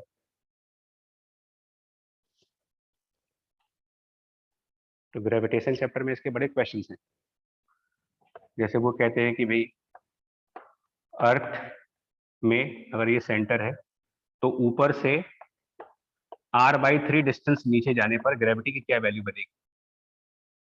r/3 depth, at a depth of r/3, surface से r/3 अगर अंदर जाते हैं तो ग्रेविटी की क्या वैल्यू होगी। तो यहाँ स्मॉल आर कितना रखोगे आप, small r which is distance from centre है वो, sir 2r/3। 2r/3 2r/3 upon r, यानी कि 2/3। तो two third of gravity at surface, और ग्रेविटी एट सरफेस अगर 9.8 मीटर पर सेकंड स्क्वायर है, तो उसकी 2/3 वैल्यू, यानी यहाँ पर ग्रेविटी निकाल सकते हो। मतलब यहाँ पर 2/3 times gravity at the surface, उतनी ग्रेविटी यहाँ पे होगी। तो अगर वहां पर कोई m मास रखेंगे, तो उसका फोर्स m इंटू जी के हिसाब से इतना निकाल सकते हैं।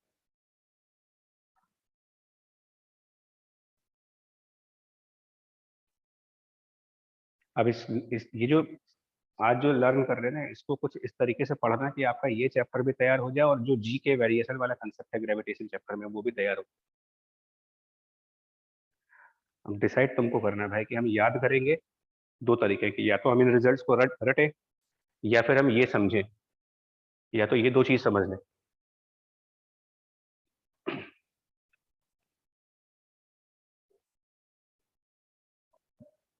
क्योंकि स्फेरिकल में कुछ बदलना है नहीं, कुछ नहीं बदलता है। तो या तो याद करो या फिर फंडामेंटल गॉस लॉ लगा लेना, फॉर्मूला भूल भी गए तो कोई दिक्कत नहीं आने वाली।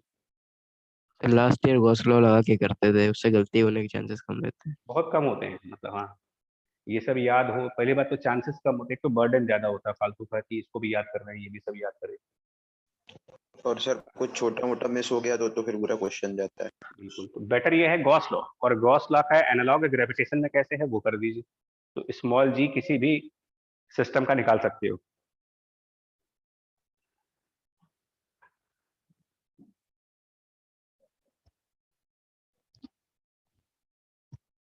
मतलब पहले तो ये अपने आप को कन्विंस करो कि स्फेरिकल चार्जेस और स्फेरिकल मासेस, स्फेरिकल चार्ज और स्फेरिकल मास, स्फेरिकल चार्ज की इलेक्ट्रिक फील्ड और स्फेरिकल मास की ग्रेविटेशनल फील्ड हम गॉस लॉ से ही निकालेंगे। दो केसेस आपको दिखा दिए, hollow sphere, solid sphere.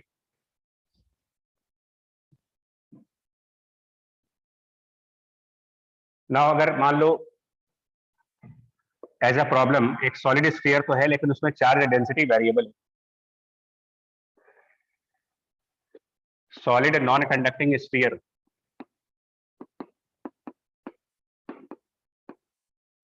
a solid and non-conducting sphere with a charge density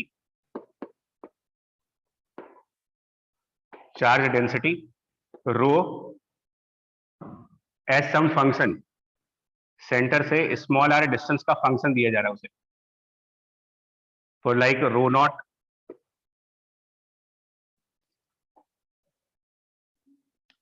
one minus 4 small are by 3 capital R, for example ऐसा कुछ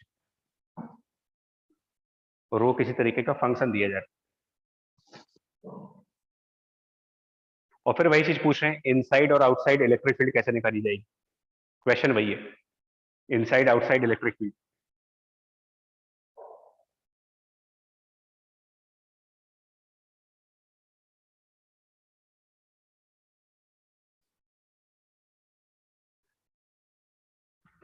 तो आप बिल्कुल रट रट करके बैठे हैं, हम सोचेंगे कुछ भी नहीं, मतलब एक मिनट भी नहीं लगाएंगे, हम सीधा सोल्यूशन पे जा रहे हैं।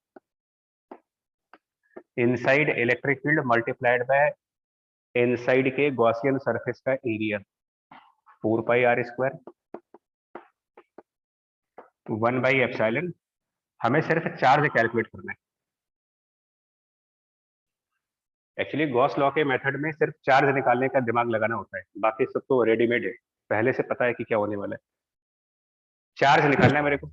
इसमें डेंसिटी जो रो नॉट 1 माइनस 4 स्मॉल आर हाँ 3 आवर्स में 4 pi are square d are को मल्टीप्लाई करके वो बिल्कुल उसको इंटीग्रेट कर देंगे 0 से r तक।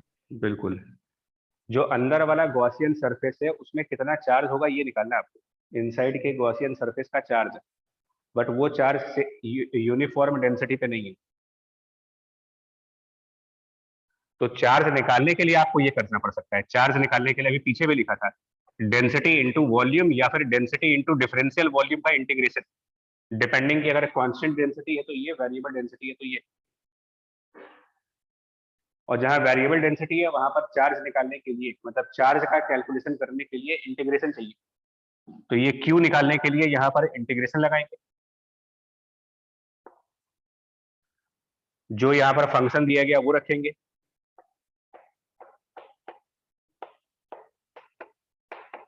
और साथ में डिफरेंशियल वॉल्यूम, और डिफरेंशियल वॉल्यूम भी आसान होते हैं, स्फीयर के केस में डिफरेंशियल वॉल्यूम निकालना इजी है, बिकॉज वॉल्यूम डिफाइन है 4/3 पाई स्मॉल आर क्यूब, तो इसका डिफरेंशियल वॉल्यूम निकालोगे तो डिफरेंशिएशन से आएगा वो, and differentiation of this will be 4 pi are square d are,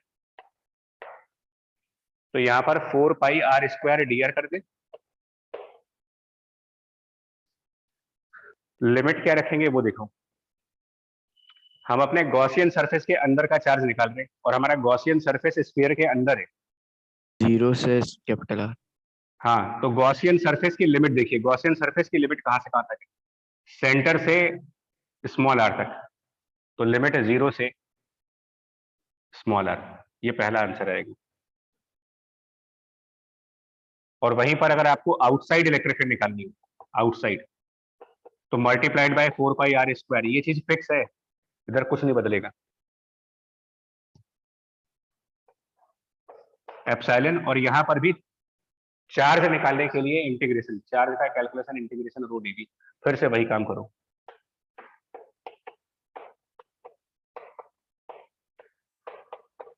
खाली लिमिट्स बदलनी पड़ेगी।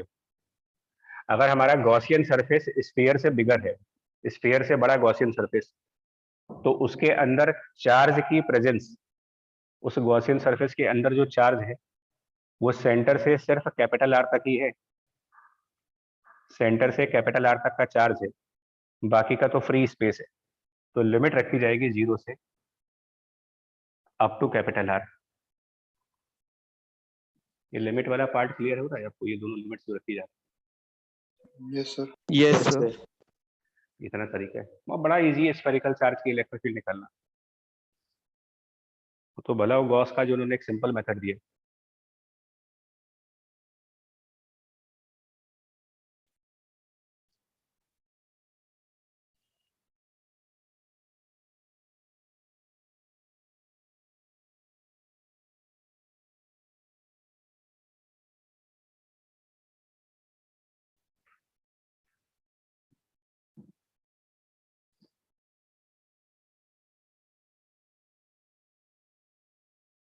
हटा दें इसको। Yes sir. ठीक, तो ये तो हो गए आपके स्फेरिकल चार्ज के 3 पॉसिबल केसेस, हॉलो, सॉलिड और variable density. Hollow, solid and variable density, यही 3 ज्यादा रिपीट होते हैं एग्जाम्स में।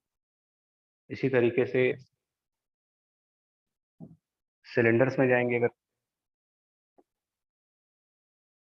तो अगर हॉलो सिलेंडर है, लॉन्ग हॉलो सिलेंडर, जरा अपने आप बताते जाना क्या है यार। मतलब सिलेंडर कंप्लीटली हॉलो, मतलब शेल के फॉर्म में,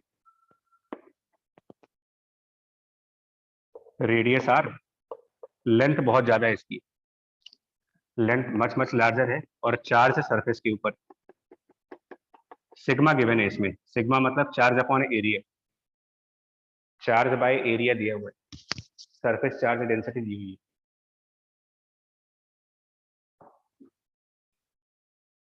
अंदर किसी पॉइंट पर इलेक्ट्रिक फील्ड निकालनी हो, small r less than R वाले केस में, इलेक्ट्रिक फील्ड इनसाइड, तो हमने फटाफट लिखा है E inside into area. Cylinder में सिलेंड्रिकल गॉसियन सरफेस आएगा, बट प्रॉब्लम क्या है कि अगर ये हॉलो सिलेंडर है तो इनसाइड के किसी भी गॉसियन सरफेस में कैपिटल क्यू 0 आएगा, राइट साइड वाला, and therefore electric field inside 0। Outside निकालेंगे अगर,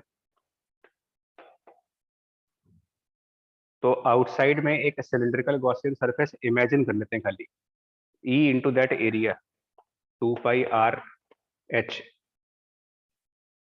जस्ट इमेजिन करो h हाइट का cylindrical Gaussian surface, right hand side पर Q inside, a Gaussian surface bigger than cylinder के अंदर का जो चार्ज आएगा वो इस सिलेंडर का ही चार्ज होगा, और वो होगा sigma multiplied by area of that cylinder 2π∗RH। देखिए इधर तो गॉसियन सरफेस का एरिया ले रहे हैं, बट यहाँ पर सिलेंडर का एरिया ले रहे हैं। ये डिफरेंस नोटिस कर पाओगे क्यों कर रहे हैं यार, इधर का एरिया और इधर का एरिया अलग क्यों किया है? यहाँ पर एरिया गॉसियन सरफेस का क्योंकि फ्लक्स उसका निकाल रहे हो, यहाँ पर एरिया सिलेंडर का क्योंकि चार्ज ऑन सिलेंडर है।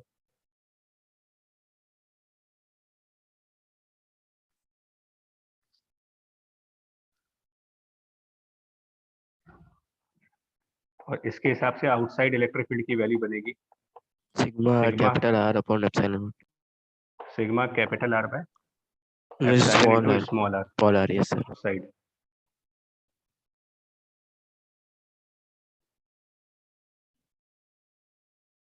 और सरफेस पर E at surface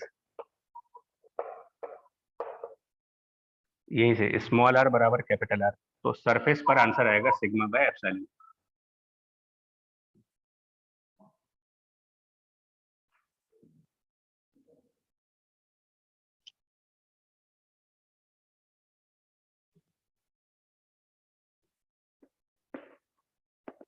solid cylinder हो, solid non conducting cylinder, solid non conducting cylinder जिसमें चार्ज ऑफ वॉल्यूम के अंदर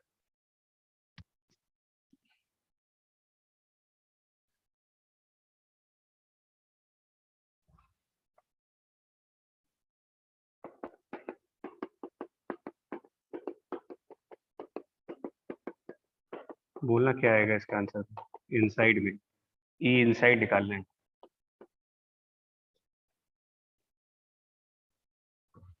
मल्टीप्लाई कर देते हैं एरिया से, इसके अंदर एक सिलेंडर इमेजिन कर लेते हैं, इस सिलेंडर के अंदर एक और सिलेंडर इमेजिन करें स्मॉल आर रेडियस का, तो 2 pi small R H, right hand side इसके अंदर एक और सिलेंडर मान लेते हैं, इनसाइड एक छोटा सिलेंडर, छोटी रेडियस का cylinder, sigma pi are square h ले लेंगे उसको। उसके अंदर चार्ज चाहिए, charge inside that Gaussian surface चाहिए। तो क्योंकि गॉसियन सरफेस मेन सिलेंडर से छोटा है तो चार्ज भी कुछ कम आएगा उसमें, और वो डेंसिटी से आएगा क्योंकि सॉलिड सिलेंडर है ना, डेंसिटी चाहिए होगी। Sir rho into pi are square density into cylinder का volume, density into Gaussian cylinder का volume, pi are square H, इससे इनसाइड वाला आंसर आएगा rho R upon 2। Rho small are by 2 epsilon. Outside के लिए फिर से वही चीज है, E outside into 2 pi small R H. LHS पर हमेशा गॉसियन सरफेस का साइज होगा, area of the Gaussian surface, इधर एप्सिलॉन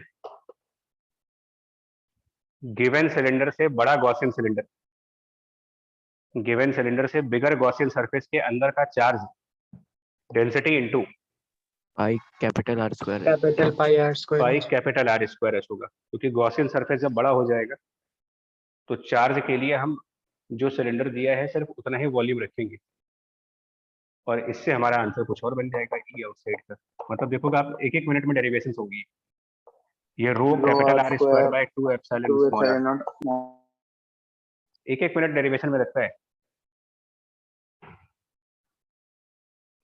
और सरफेस के लिए चाहे ये वाला फॉर्मूला लगा लो चाहे ये वाला फॉर्मूला लगा लीजिए, इनसाइड आउटसाइड के बाद सरफेस के लिए ये वाला फॉर्मूला।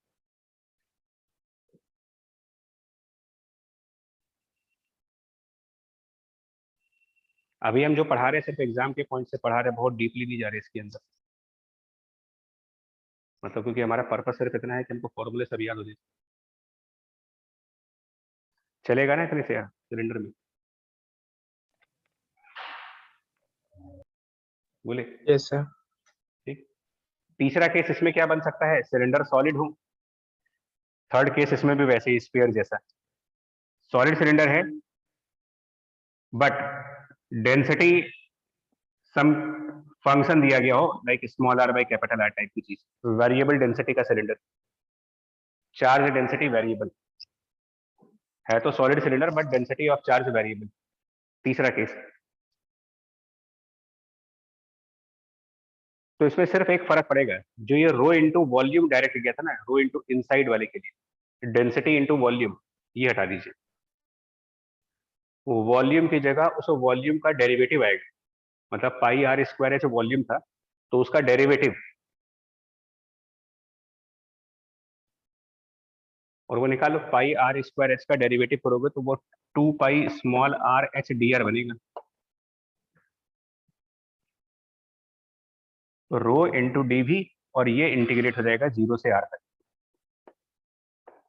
ये वाला कंसेप्ट, चार्ज निकलेगा रो डीवी से, डीवी अब की बात चेंज हो गया। और यही काम आउटसाइड में भी कर देंगे, इंटीग्रल ऑफ रो, आंसर कुछ और आएगा, सॉरी, और d V becomes 2 pi r h d r, but इसमें लिमिट 0 से कैपिटल आर की ही रहेगी।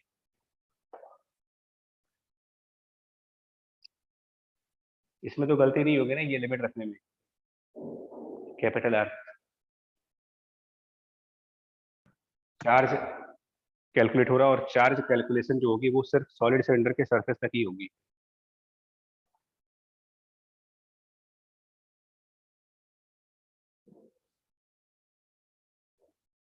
बोलो तो हटाएं square. Yes sir. Yes Yes, sir. चलिए हाँ स्फीयर सिलेंडर दो हो गए। लॉन्ग वायर इनफाइनाइट शीट्स वगैरह तो ऑलरेडी हो चुकी हैं। और एक लास्ट आता है लार्ज स्लैब, जिसको हम नॉन कंडक्टिंग प्लेट भी कहते हैं, non conducting plate.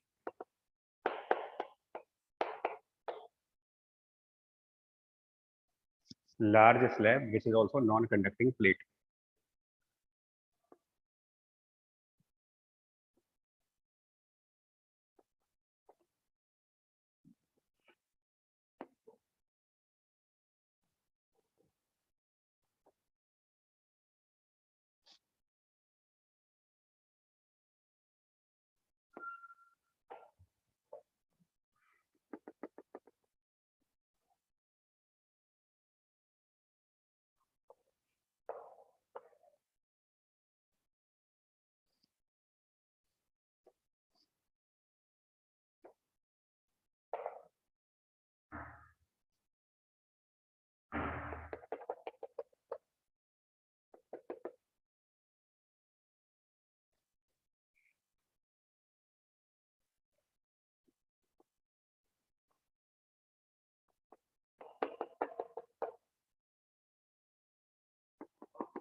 Cuboid type की चीज है ये, समथिंग लाइक क्यूबॉइड। ये ए है, ये बी और ये सी।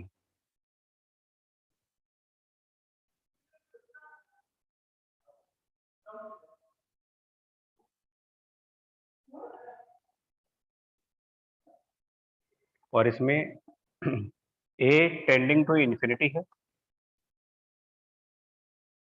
सी is also tending to infinity, only B is finite.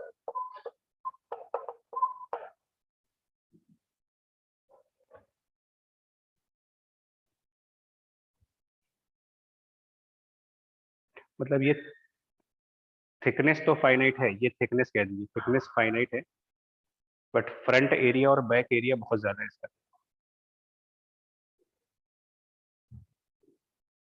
Copy मान सकते हो, अपना नोटबुक टाइप की मान सकते हैं, नोटबुक जिसकी थिकनेस बहुत कम होती है लेकिन पेपर का साइज बहुत बड़ा होता है उसकी।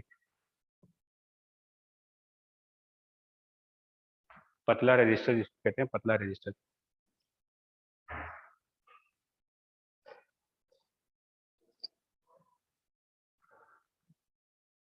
इसके अंदर इलेक्ट्रिक फील्ड निकालनी है और टोटल चार्ज इसके अंदर भरा हुआ है। इसके inside rho density of charge है।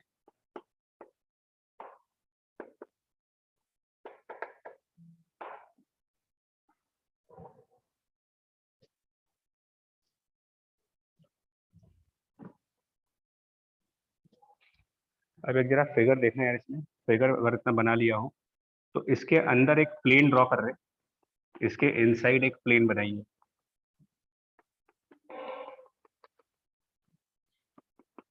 एक ऐसा प्लेन जो इस पूरे बॉक्स को दो पार्टीशंस में डिवाइड कर दे,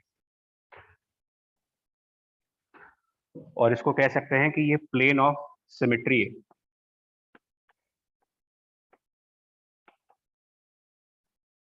मतलब आधा स्लैब प्लेन के सामने होगा और आधा स्लैब इस प्लेन के पीछे होगा।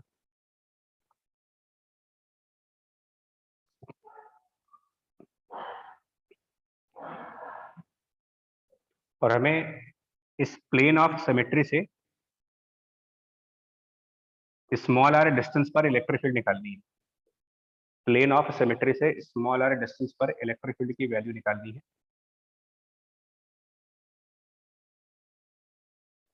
दो केसेस में,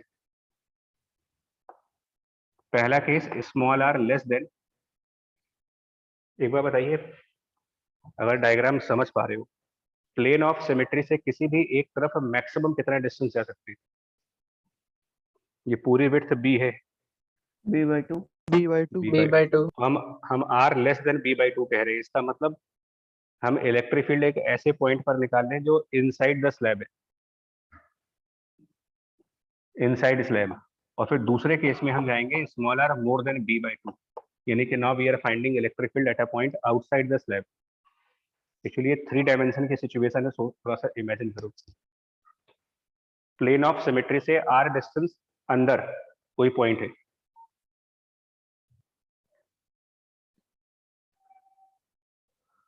थोड़ा सा 3D फिगर है ये। तो हम क्या करेंगे, देखिए एक चीज ऑब्वियस है कि अगर ये पॉजिटिवली चार्ज है, मान लीजिए एक बड़ी ऑब्वियस चीज है कि अगर ये पॉजिटिवली चार्ज है, तो हमने आपसे 3 बातें कही है, स्फेरिकल और सिलिंड्रिकल में रेडियल इलेक्ट्रिक फील्ड्स आएंगे, बट क्यूबॉइड, क्यूब और जितने रेक्टेंगुलर टाइप के सर्फेसेस होंगे उनकी electric field normal to normal direction से। तो इस प्लेन ऑफ सिमेट्री से नॉर्मली बाहर की तरफ, प्लेन ऑफ सिमेट्री से नॉर्मली आउटसाइड ये इलेक्ट्रिक फील्ड आएगी, और प्लेन ऑफ सिमेट्री से नॉर्मली दूसरे साइड जाओ, ये इलेक्ट्रिक फील्ड की डायरेक्शन बने। Electric fields plane of symmetry के परपेंडिकुलर।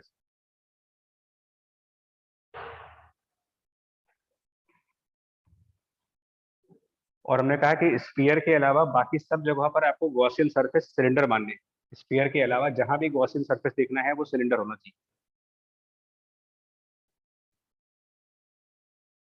तो हम क्या करने जा रहे हैं, जो हमारा प्लेन ऑफ सिमेट्री था उसके इधर और उतनी ही डिस्टेंस प्लेन ऑफ सिमेट्री के दूसरे साइड,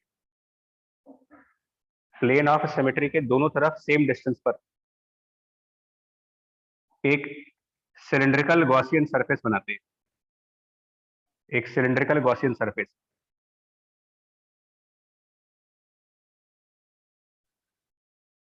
प्लेन ऑफ सिमेट्री से r डिस्टेंस फ्रंट साइड और प्लेन ऑफ सिमेट्री से r डिस्टेंस बैक साइड, यानी कि एक तरीके से हमने 2r लेंथ का सिलेंडर बनाया। और length of cylinder electric field के पैरेलल है, इलेक्ट्रिक फील्ड के बिल्कुल पैरेलल में लेंथ ऑफ सिलेंडर है। क्या ये फिगर इमेजिन हो पा रही है? विजुलाइज कुछ कर पा रहे हैं कि हमने बॉक्स के अंदर एक सिलेंडर फिट किया है और सिलेंडर का ओरिएंटेशन इस तरीके से रखा है कि जो सिलेंडर की लंबाई है, लेंथ और इलेक्ट्रिक फील्ड पैरेलल है एक दूसरे के। Yes, sir. Yes, sir. ऐसे में इलेक्ट्रिक फील्ड उस सिलेंडर के कौन कौन से सरफेसेस के परपेंडिकुलर हुई? Circular. सर्कुलर वाले। तो अगर हमारा ये सर्कुलर वाला सरफेस का एरिया ए हो, तो flux for this circular surface E into A, और flux for the other circular surface वो भी E इंटू ए। और कर्व सरफेस के लिए कोई फ्लक्स आएगा नहीं क्योंकि लेंथ और इलेक्ट्रिक फील्ड पैरेलल है। तो टोटल फ्लक्स बराबर चार्ज बाई एप्सिलॉन 0। और कितना वॉल्यूम है इस सिलेंडर का? लेंथ इसकी 2r हो गई और सर्किल का एरिया a है, तो 2ar कह सकते हैं वॉल्यूम, लेंथ इंटू एरिया, और मल्टीप्लाइड बाय डेंसिटी, ये इनसाइड इलेक्ट्रिक फील्ड आएगी, स्लैब के अंदर की इलेक्ट्रिक फील्ड।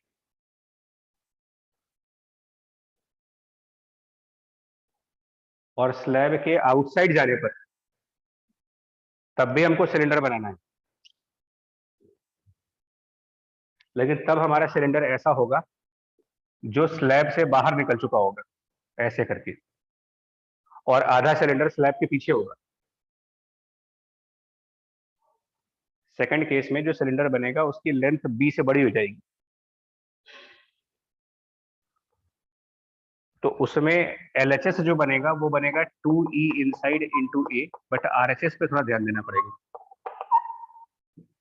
डेंसिटी को वॉल्यूम से तो मल्टीप्लाई करेंगे, बट क्योंकि सिलेंडर की एक्सेस लेंथ हो रही है, सिलेंडर की एक्सेस लेंथ है, और सिलेंडर की जितनी लेंथ एक्सेस हो रही है, एक्सेस का मतलब जो लेंथ b से ज्यादा हो रही है, उस एक्सेस लेंथ में कोई चार्ज नहीं होगा, तो इफेक्टिव लेंथ हम बी रखेंगे।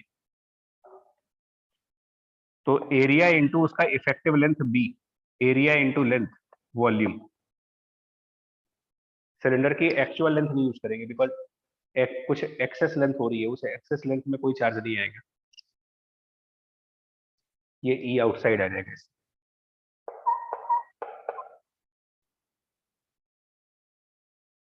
और ये कैलकुलेट करके कुछ ऐसा आएगा, E inside coming rho R by epsilon और E outside coming rho B by 2 epsilon.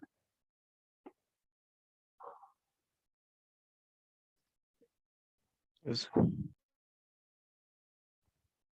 तो ये इतने ही केसेस आपके गॉस लॉ के थ्रू आते हैं, मतलब गॉस लॉ से जिन इलेक्ट्रिक फील्ड के डेरिवेशन से वो यही सारे केसेस थे। 2 ऑलरेडी कर चुके हैं, लॉन्ग वायर और इनफाइनाइट शीट्स पहले कर चुके हैं। इसके बियॉन्ड कोई डेरिवेशन गॉस लॉ से नहीं है। एक नोटिस करने वाला पॉइंट आपको बता दें, अगर आप पैटर्न समझ पा रहे हो, सॉलिड स्फीयर के अंदर, सॉलिड सिलेंडर के अंदर और स्लैब के अंदर के फॉर्मूलों को अगर एक साथ रख करके देखो, एक पैटर्न बन जा रहा है। उस पैटर्न से चीजें आसान हो जाती हैं याद करने में।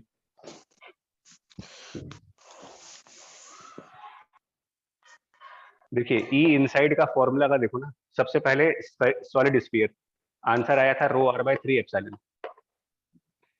सिलेंडर में आंसर आया था रो आर बाय 2 एप्सिलॉन, और स्लैब के अंदर आंसर आ रहा है रो आर अपॉन एप्सिलॉन। कोई सिमेट्री टाइप की चीज दिख रही है आपको? स्फीयर, सिलेंडर और स्लैब।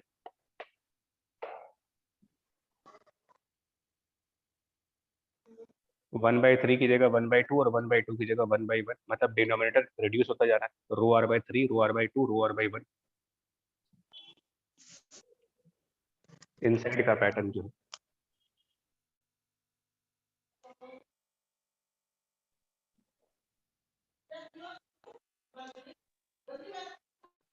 ठीक है Yes, sir. जी। देखो उसको पूरा पढ़ो आप, है ना, पूरा पढ़ो, पूरा रिवाइज करो और अपने हिसाब से इसके नोट्स तैयार करो। मतलब इस तरीके से नोट्स तैयार करो कि ये जितने फॉर्मूले हैं याद रहे या जरूरत पड़ने पर ड्राइव किए जा सके, क्योंकि इनकी एप्लीकेशन बहुत वास्ट है। और जो डेरिवेशन हमने इलेक्ट्रिक फील्ड की कराई है वो सारी की सारी डेरिवेशन उठा करके ग्रेविटेशन चैप्टर में इंप्लीमेंट करो, एनालॉग लेते हुए।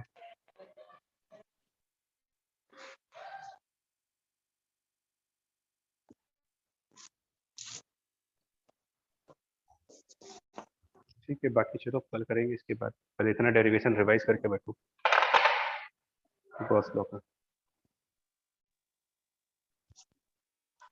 और अब हमारा इलेक्ट्रिक फील्ड कैलकुलेशन पार्ट खत्म हो चुका है। जितने इलेक्ट्रिक फील्ड डिराइव करने थे वो हमने कर लिए, कंडक्टर छोड़ करके। कंडक्टर अलग से डिस्कस होंगे।